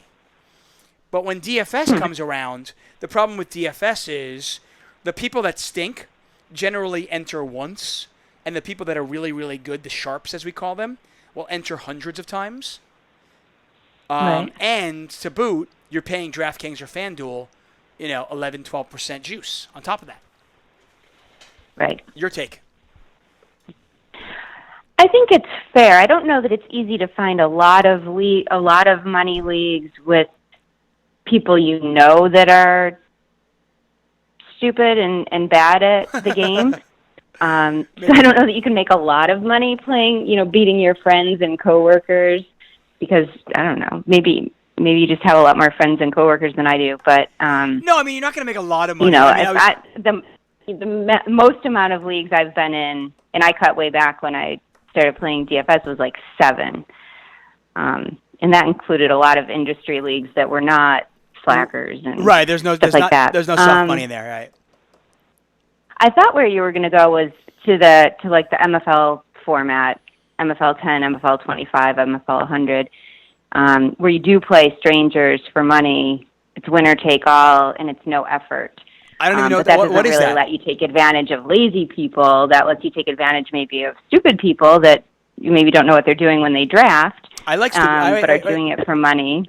I like taking advantage of stupid But people. you Hold on, can stop. certainly get high volume there. Right, stop. What is this? I don't even know what this is. I've never heard of it. Oh, it's a best ball format. So you draft with 10 or 12 other people, and you never touch your team again. And there's no transactions, and every week it computes your best. It slots in the players that did the best. So if you draft a very high variance team with players that are going to score 40 points one week and maybe 0 points the next week, you miss all their bad weeks and take advantage of all their good weeks. It just automatically gives you the score for the 1 best quarterback, the 2 best running backs, the 3 best receivers on your roster, and so on.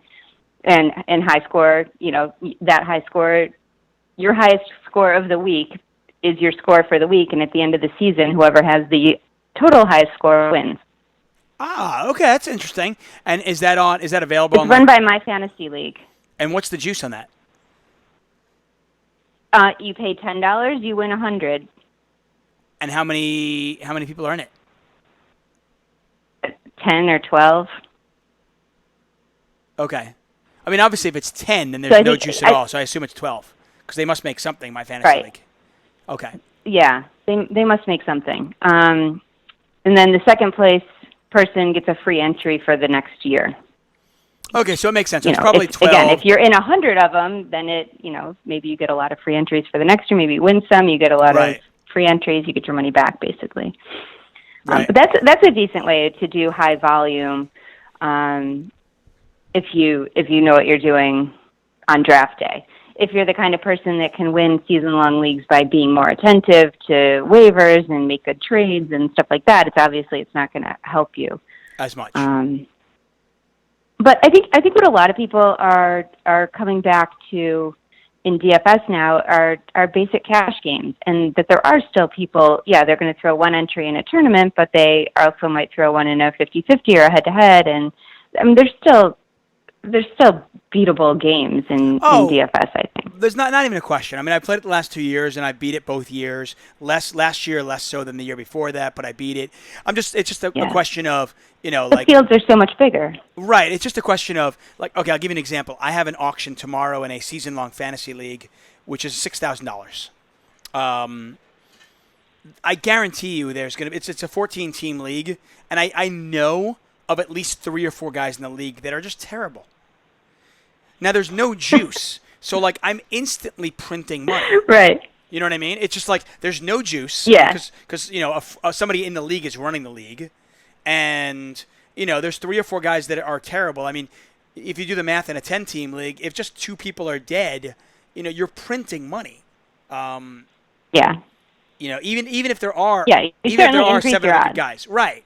So, I've been focusing on that more, but that doesn't mean I'm not going to play DFS as well, because if anything, I like our weekly chats.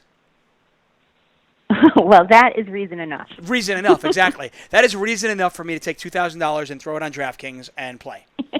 You know what I mean? Good. Good. Well, yeah. Okay, for people that if you spend it wisely, we'll be talking through the end of the season. Exactly. There you go. Exactly. Just don't blow it in week 1, Tuck. So do you play season long as well or no? Yeah, I do. Like I said, I've cut back my season-long leagues. I don't do any. Well, I do one industry league. I'm in a dynasty league that's a 53-man IDP kind of crazy league with a bunch of fantasy writers. Right. At RotoViz. RotoViz is a great site for season-long. A lot of great apps and tools that they offer. I've written some of my favorite articles for them, but I'm in their Writers Dynasty League, so I have that. I run a league for my students. I'm a neuroscience professor, so we call it the Brain Lovers League. That's a free league that I do just for, camaraderie with student-faculty interactions. Right. That could be up to 18 teams this year. That could be a bit more of a challenge. I've won it 3 of the 4 years that I've ran it. I want to be in a league with you. I don't know, 18. Can I be in a league with you one year? Yeah. I want to be in one of these leagues. I don't have leagues. one available right now. No, and then I'm in a friends and family. Point. Right, okay, I got you. Yeah, I mean, I'm glad you're not taking your students' money. That's good. No, right.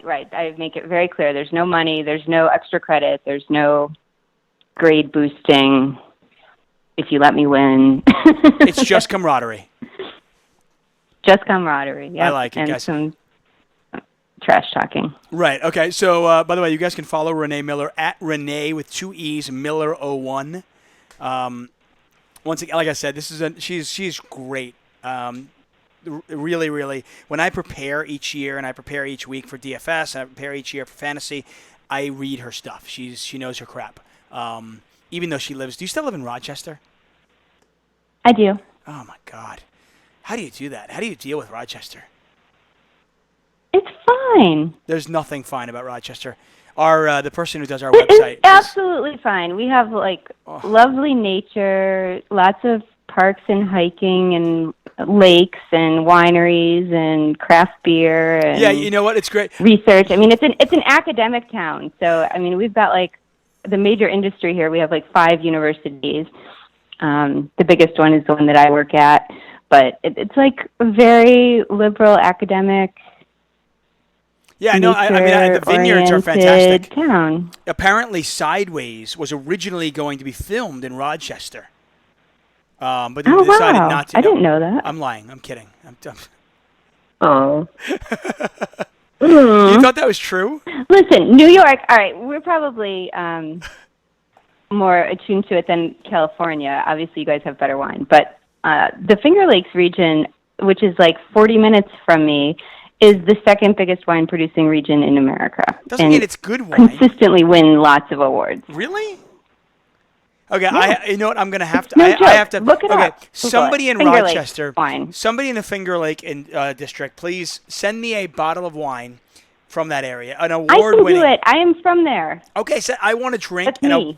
I want to drink an award-winning Okay. bottle of wine from Rochester.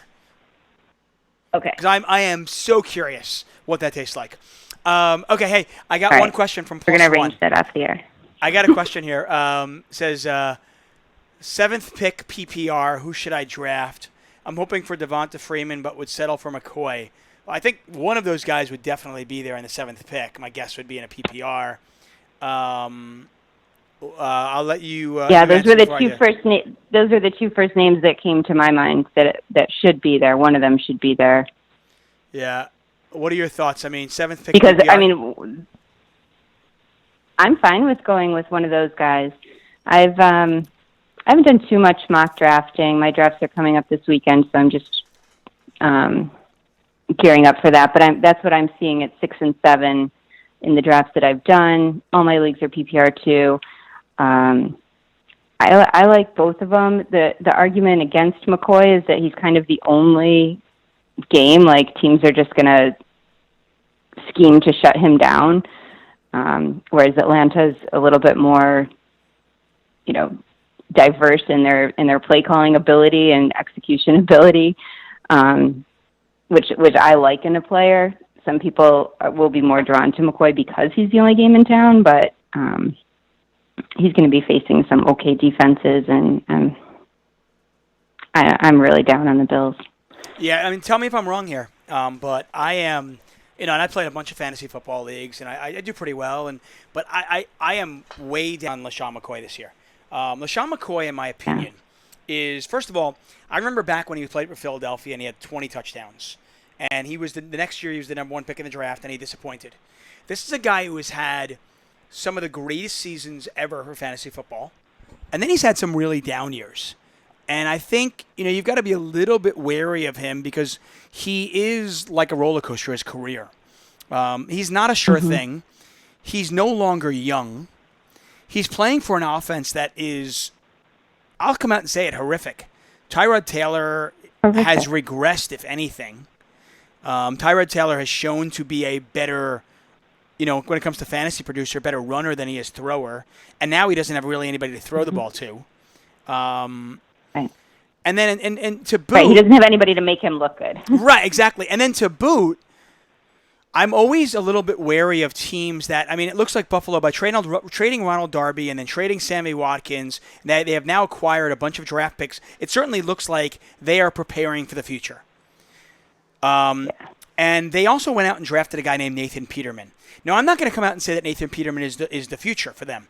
But if I'm the Buffalo Bills and I'm 3 and 7 or 2 and 8 after 10 games, and I know Tyrod Taylor is not the quarterback, and I know I'm probably going to have a top 3 or top 4 pick next year, why wouldn't I put Nathan Peterman in there, see what this guy has, to know if I have to draft a quarterback the next year?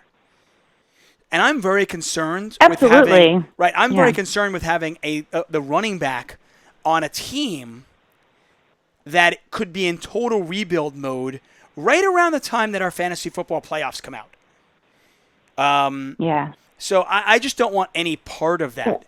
To be honest with you, it's one of the reasons why I'm a little bit worried. Like, I like Mike Glennon, and I like Jordan Howard. I think they're both actually pretty good. But I'm a little bit concerned that if the Chicago Bears are 4 and 8 after 12 games, do they go to Trubisky to give him a little bit of experience? And if they do, does that hurt Jordan Howard's value at the exact wrong time for season-long fantasy leagues? Yeah, I don't know that it does. I think Trubisky has shown enough promise. I am not as high on Mike Glennon as you are. I don't think he's very good in general. Right. I think we've seen enough of him that it's not. To me, Trubisky wouldn't be a big step down and a reason to avoid Howard. But what I think about when you're faced with two players that are likely to be available at the same time in the same position, I'm going to always try to go with the one that I think the offense is going to score more points. The team who's going to score more points is going to have the most fantasy value. So between a Freeman and McCoy, Freeman is the scales tilt to Freeman, at least for that reason. People I know worry about a timeshare and things like that with Coleman, but the offense is going to score probably twice as many points this season than Buffalo's. Yeah, I'm very concerned about Buffalo. I will, in all likelihood. They might be spread out, but. Yeah, in all likelihood, I will not have any Buffalo Bills on any of my teams. Now, when it comes to DFS, every given week, who knows? Maybe somebody emerges and you find somebody, but, season long, I'm staying away from the Buffalo Bills. By the way, just he mentioned McCoy and Freeman. When it comes to running backs, I'll tell you, unless Zeke's suspension is overturned, which I can't imagine that happening, or unless, somehow they just get it, they push it off to next year. My third-rated running back this year is actually Melvin Gordon.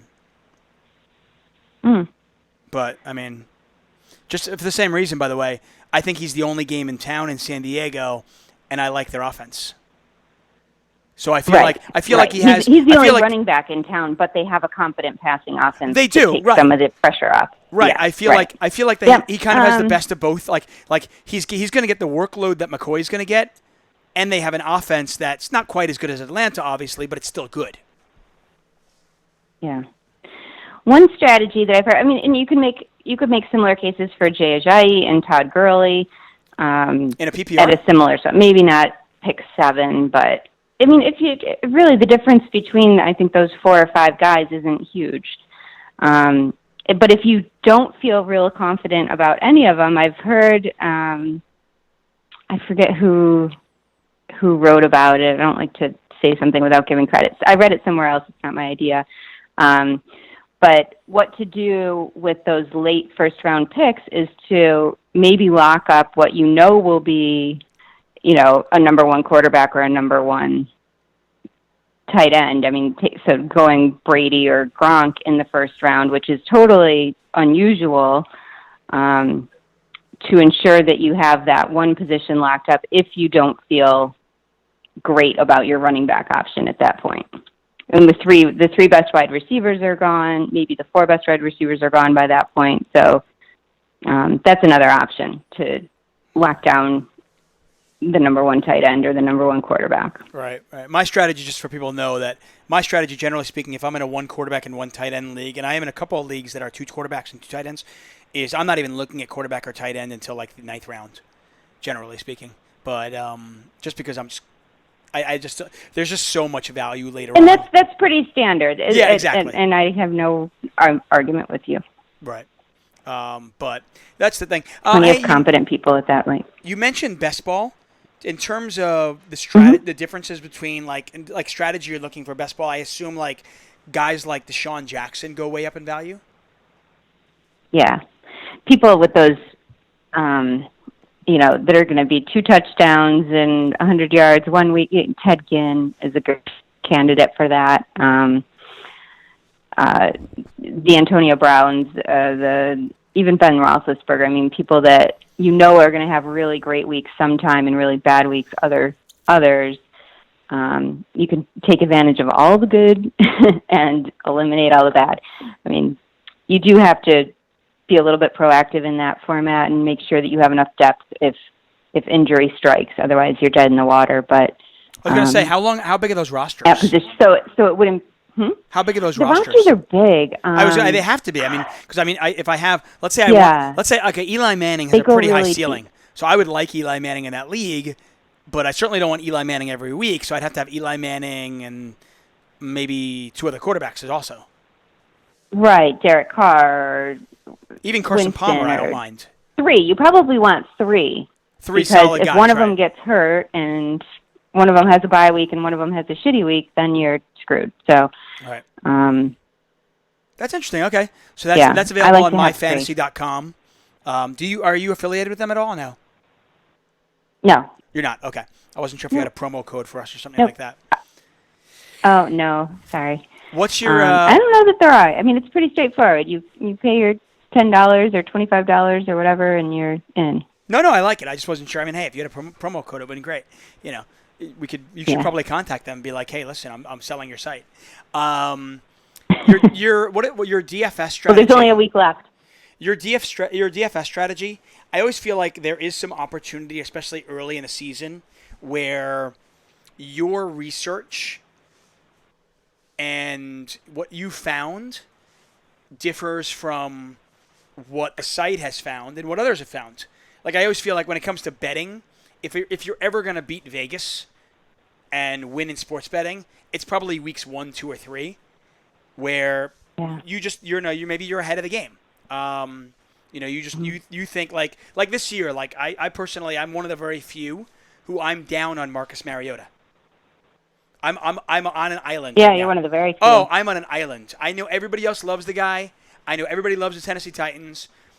I think Marcus Mariota, I think he's actually going to hold that offense back. They have so many weapons. I like a lot of stuff that's going on.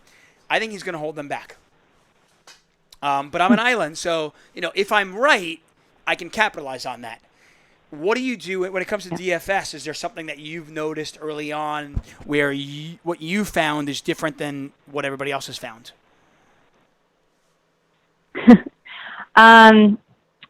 Oh, that's a big question. I'll answer specifically because there's one thing that I have been working on that's new to me, and actually the topic is new. It's novelty.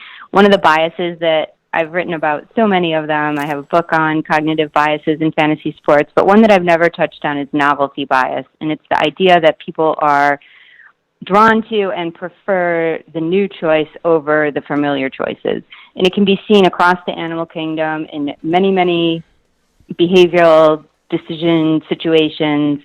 And I think it's an obvious one to look at for fantasy sports because, we've all had situations in season-long or daily where we get burned by certain people or certain teams, and we just, the idea of drafting a rookie who's, shiny, fresh, and new and full of potential and hasn't done anything wrong yet is really attractive.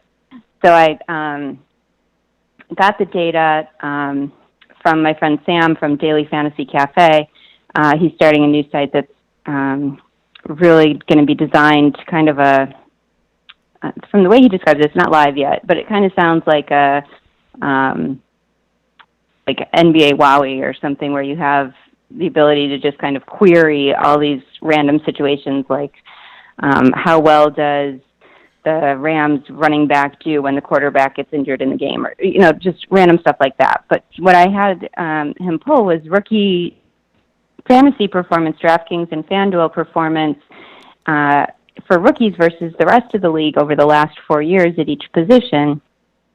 And so I was able to look at it over time, over the course of the season, and also as a function of the Vegas line and the implied team total. Thinking specifically for quarterbacks, we might be really drawn to the inexpensive rookie quarterbacks. It's one place where you can differentiate your lineup and save money is by going cheap. But many people will be drawn to these inexpensive rookies, especially in week 1, where we have no idea what they're going to do in a real live NFL game. We have hints based on preseason in college, but as we know well, things change in the NFL. So I looked at it, and that article should be coming out in the next few days. Where can I watch this? I will certainly tweet it out. Is this on Roto I'll Grinders? tweet it out when it does. This is not for Roto World. This is for this new site, which I believe is lineups.com. Lineups.com. Okay, cool. This data query, database driven content.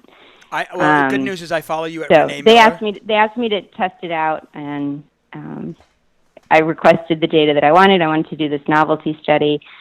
And basically what you might expect is absolutely the case. So whereas there is a really strong correlation between fantasy performance and implied team total for quarterbacks in general, it's much, much weaker for rookie quarterbacks. So even if your rookie quarterback is playing in a game where his team is expected to score a lot of points, he's not necessarily going to be the reason. He's going to make so many mistakes that his fantasy total is going to be lower than expected, than a veteran's would be in the same situation, let's say. And for some of the other positions where that, Vegas line fantasy performance correlation is weaker, like wide receiver, running back, and tight end, for rookies, it's non-existent. Right. And the other thing that I found is with rookies is that the best time to use them is actually mid-season, sometime between weeks 5 to 7, 5 to 9 maybe, depending on the position. The details are all in the article, but the first week of the season, when you're probably most tempted, is not the best time to use them. Their fantasy performance actually increases a little bit at the beginning of the season, and then goes down at the end of the season on average. So if Something I saw for every position. Right. So if you want to start, if you're enamored by Christian McCaffrey, maybe wait till week 4, week 5, use him for a couple of weeks, and then put him on the shelf. Yeah, and one of the things that I noted is that because of novelty bias, his ownership is likely to be highest in the very beginning of the season, and if he happens to not produce, his price is going to stay low and his ownership is going to plummet, and maybe that's just right around the time that he catches a good matchup and gets the feel for the offense and has a rhythm and produces that big game that he's capable of. You know, it's funny. I mean, the matchup in week 1 is really hard to ignore, but No, yeah, it is. It's funny, by the way, because you mentioned this, and all I could think about was, hey, the new shiny toy is more exciting, and it's like, I mean, isn't that basically why people cheat? Yeah. It's like, oh, wow, Yeah. okay, I don't want to simplify it, but essentially that's what it is. Wow, it's the new shiny toy. You've tapped into I will tell you that animals as simple as fruit flies and other insects have the ability to prefer females that they've never mated with before. Obviously their goal is to spread their genes as far and wide as they can, but novelty bias exists in mating behaviors for every species that it's ever been looked at in. Listen. And that's Anybody who has a dog can understand this when I say it. Somebody comes over, your dog will be there with you, right? Somebody comes over they've never met. And as long as your dog's friendly and not an aggressive dog, generally speaking, at least my golden retriever, will turn themselves inside out to lick and play and be all over that new person they've never met before. Mm-hmm. I'll be walking. I have 3 dogs. I'm walking with my 3 dogs who like playing with each other. There could be a dog walking across the street and they're like, "Oh my God, there's that dog. I want to play with him." Like, what the fuck? I have to meet that dog. I will tell you, though, you've tapped into something that I have been able to exploit for years. And I will, on this show, reveal what I've always done. As a general rule, I do not go after rookies. Now, occasionally I change that. Last year, I loved Zeke based on research. Mm-hmm. And I love the kid. I loved him in college, and I thought he would dominate, and I have him on a lot of teams.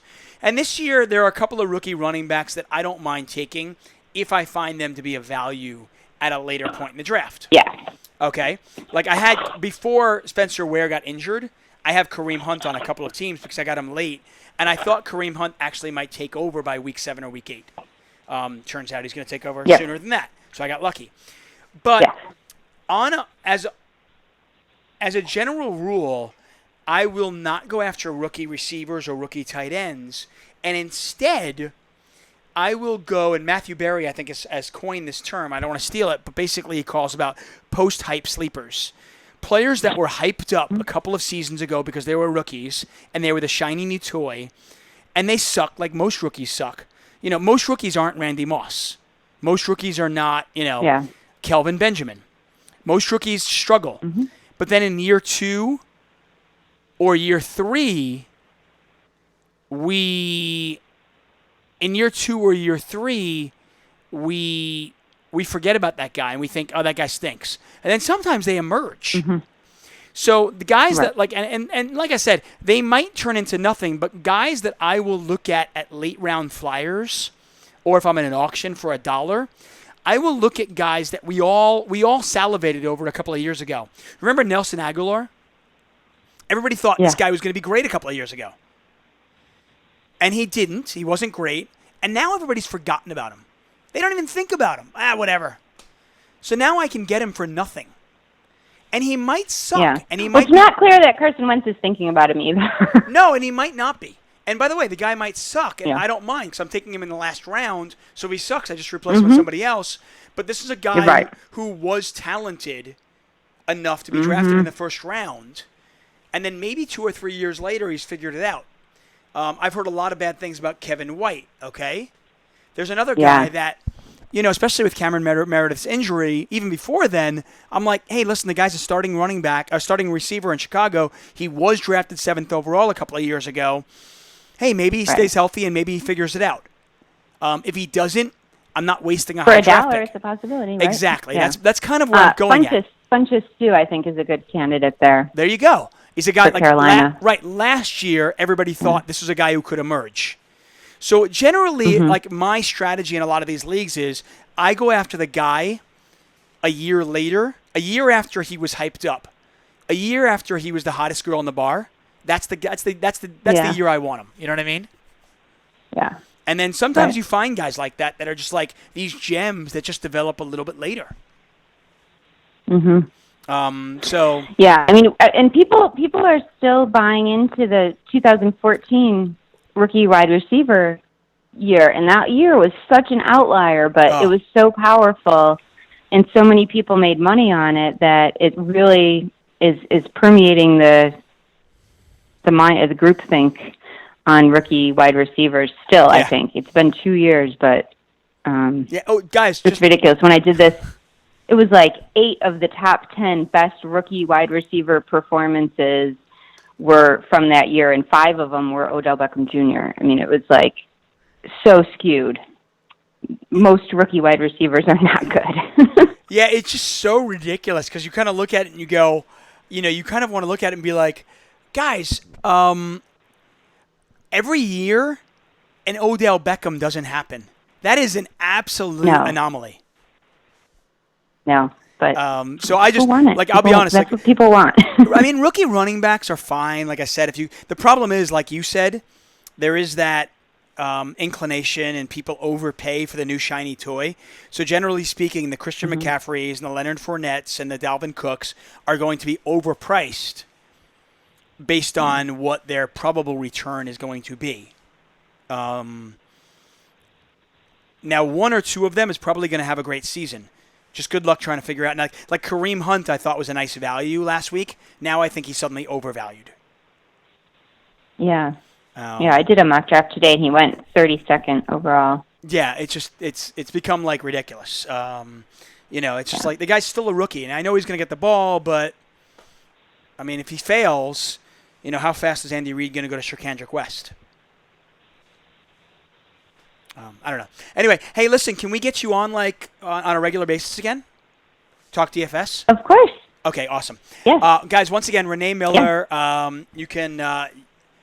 You can follow her at Renee with 2 E's, so it's RENEE Miller 01. She writes about DFS at Roto World. If you're into NBA, she writes for that on ESPN. Daily Fantasy Cafe, apparently new thing called, is it lineup.com? Yeah, lineups.com. I'll tweet it when my article comes out on there, and people can check out the site. Okay, cool. Don't hold the fact that she lives in Rochester against her. She knows her shit.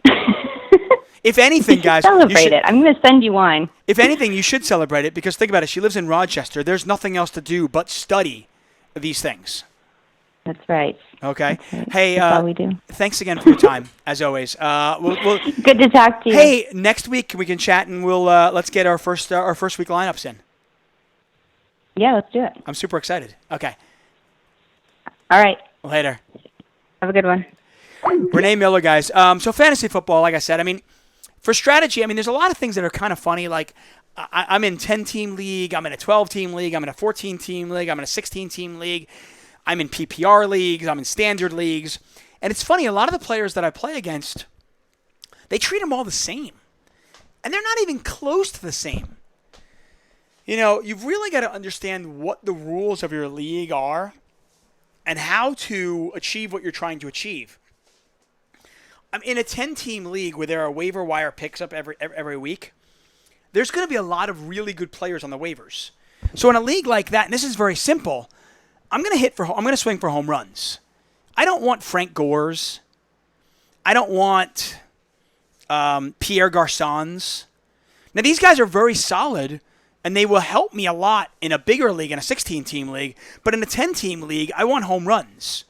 So I'm going to go for Martavis Bryant's. I'm going to go for Tevin Coleman's. I will go for a Dalvin Cook in that league because those are home runs. maybe they just explode. And if they suck, great, I drop them, and I'll go get Terrence West.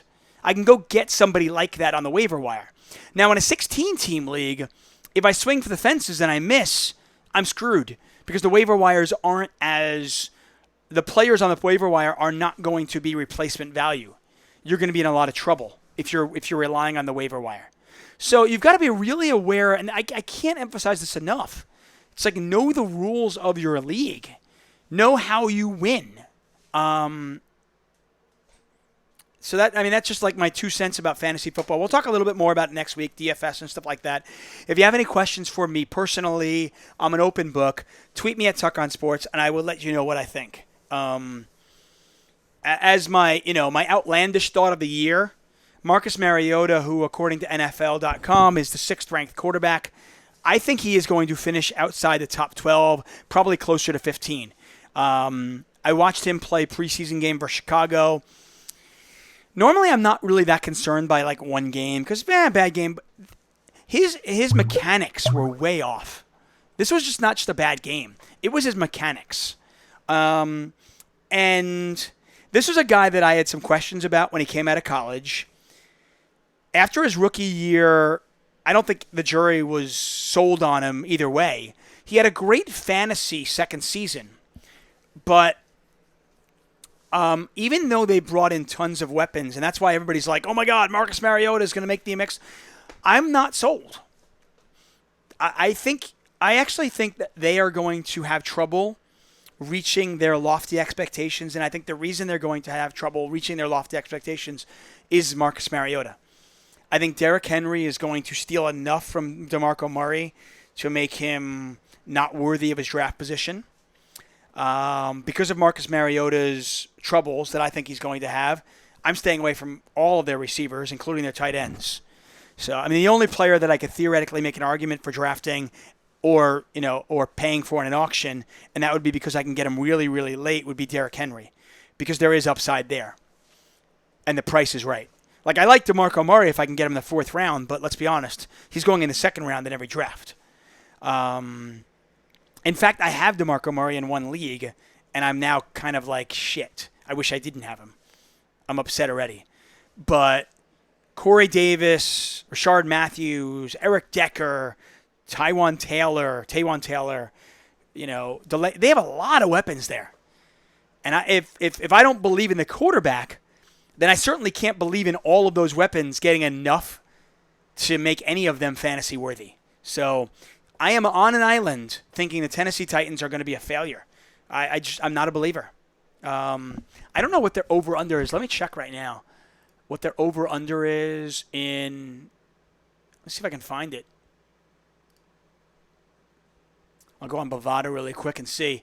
But I told you a long time ago that I like the under on the Jets at 5.5. Right now, you'd be lucky at getting them at 5 or 4.5 even. I'm a little bit disappointed the Jets are starting Josh McCown because they could actually win week 1 versus Buffalo, which is kind of disappointing because I was hoping they'd tank and get a I'm hoping they get, where can I find NFL? Oh, football, there it is. I was hoping they'd get Sam Darnold, quarterback out of USC, who's going to be a stud in the NFL. I really like that kid. But, I'm a little bit concerned that the Jets actually might win that game.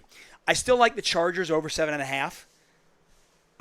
Although I am a little bit concerned. They've had injuries. Forrest Lamp, an offensive guard they drafted in the 2nd round, was injured. Mike Williams, they drafted in the 1st round, also hasn't seen the field, and maybe he's back in October. Even with that, I think the Chargers defense, if they stay healthy, will be one of the bigger surprises of the league. I think Bosa is for real. They brought their cornerback back from injury. I think they have enough weapons. I think Phillip Rivers is a nice year, and I think the Chargers actually contend for that division, believe it or not. So I like the Chargers over. I like the Jets under, and I might let's just take a look here. Let's see, 2017 most regular season. This is on Bovada, by the way, guys. 2017 most regular season receiving touchdowns. In terms of value, Michael Thomas has to be a nice value here at plus 1,600. I think Amari Cooper, nice value at plus 2,500. Kelvin Benjamin at plus 3,300. Alshon Jeffrey at plus 3,300 also. All nice values. These are receivers that I like, that I think are actually really nice value at those prices. Offensive Rookie of the Year, if I'm just looking down the list. In terms of stats, yeah, I don't know if anybody of these guys are really that great value. Christian McCaffrey is a plus 450. That's ridiculous. Maybe Kareem Hunt at plus 1,200. I mean, I think, in all fairness, if you said Hunt, McCaffrey, Mixon, Cook, and Fournette, it's like a coin toss. I don't know. They're all going to get opportunity, and Hunt's the best price, so I think you probably have to go with Hunt there at plus 1,200. Let's see here. So, do they have over-under win totals? Don't they have to? Man, I don't know. I'm sorry, and I don't want to take too much longer doing this. I don't know what Tennessee Titans over-under is, but I think they're going to disappoint. It wouldn't shock me at all if they took a step backwards and won 7 games this year or 8 games this year. And my guess is their over-under is like 9.5. If it's 9.5, I love the under. If it's 9, not as much. 9.5 means they have to win 10 games for you to lose. And I just don't think they're going to do that. Anyway, before I go, guys, my last thoughts here. Derek Cole says Jets are now 4.5 at minus 200. Yeah. It's almost, the funny thing is, the hate has almost gone too far on the Jets. Josh McCown, who was a terrible quarterback, still might be better. He still might be able to win 1 or 2 games. The Jets' defense is not horrendous. And now that they're playing Buffalo, who's also kind of tanking, that might be a win. I don't know. I still think the Jets are probably winning 3 games this year, but I think 4.5 at minus 200 is ridiculous. Like I said, I put money on them right away at 5.5. I got them at like minus 140 at 5.5 wins. So, and I've got a good amount of money on them at minus 5. Like, the Jets have to win 6 games for me to lose that bet. Yeah, good luck with that. I've already spent the money. I know I've won that bet. Anyway, my last thoughts on Patrick Leonard. I commend him for coming out and putting out a video out there. I also give him credit for coming out and saying I chose the wrong words. In my opinion, you say you got it, you won. I think your hand is dead. I know there are people out there that don't agree with me, but I think you are basically forfeiting the pot. That is the equivalent to me of saying I fold. And the reason I do that is because I want to prevent angle shooting. I want to prevent somebody saying you got it, their opponent folding and being like, I didn't fold, my pot. I think anytime you induce action, your action should be binding. And I urge floor men, poker room managers, tournament directors to adopt that. I said it before and I'll say it again. As much as I like James Hardigan, and I do, I consider him a friend, I think he does a great job. I have nothing but respect for him. I think calling somebody an angle shooter is essentially saying they're a cheater. And I think doing that in a live stream without kind of looking into it a little bit more is ridiculous. I think he made a mistake. And watching that video, and I did not get the impression, even watching the video before I heard Patrick's response, even watching that video, I did not get the impression that his intention was to angle. I think he just chose the wrong words and he made a mistake. After listening to his video, I believe him even more now. So I caution all of you, whether you're Daniel Negreanu or James Hardigan or Joe Stapleton or anybody out there, before you condemn somebody, before you spread like somebody's a cheater, especially in our world, in the poker world, all we have is our word. Calling somebody a cheater in the poker world is a big fucking deal. You better be sure that their cheater before you call them that. And, you know, when you have a voice like Hardigan or Negreanu, I just think you need to do that. You know, like I said, I mean, I have respect for these guys. I mean, I really do. A lot. And I consider them friends. But they both have really, really powerful voices. And I think they need to be careful, you know, when they use them. Anyway, that's my 2 cents. Once again, as always, guys, thank you so much for joining us. We are back at it. No show next Wednesday. Instead, the show will be Tuesday. I'll release it on Wednesday on Crush Live Poker and on iTunes. If you want to check out crushlivepoker.com, still the first and best site out there if you want to improve your live poker game. You can get 1 month free using the code DTA408. That is good for till the end of August. Starting in September, the code is DTA409. Anyway, guys, thanks so much. And I will see you next week. Hopefully, and we'll know later on, hopefully I will be in Brazil next Thursday. Who knows? We'll see if I get the visa or not, get the passport. Anyway, I leave you with a little bit of Bob Dylan. A little bit of Hurricane by Bob Dylan. Guys, I love you so much. Thank you so much for joining us. Big thanks to Renee Miller. Big thanks to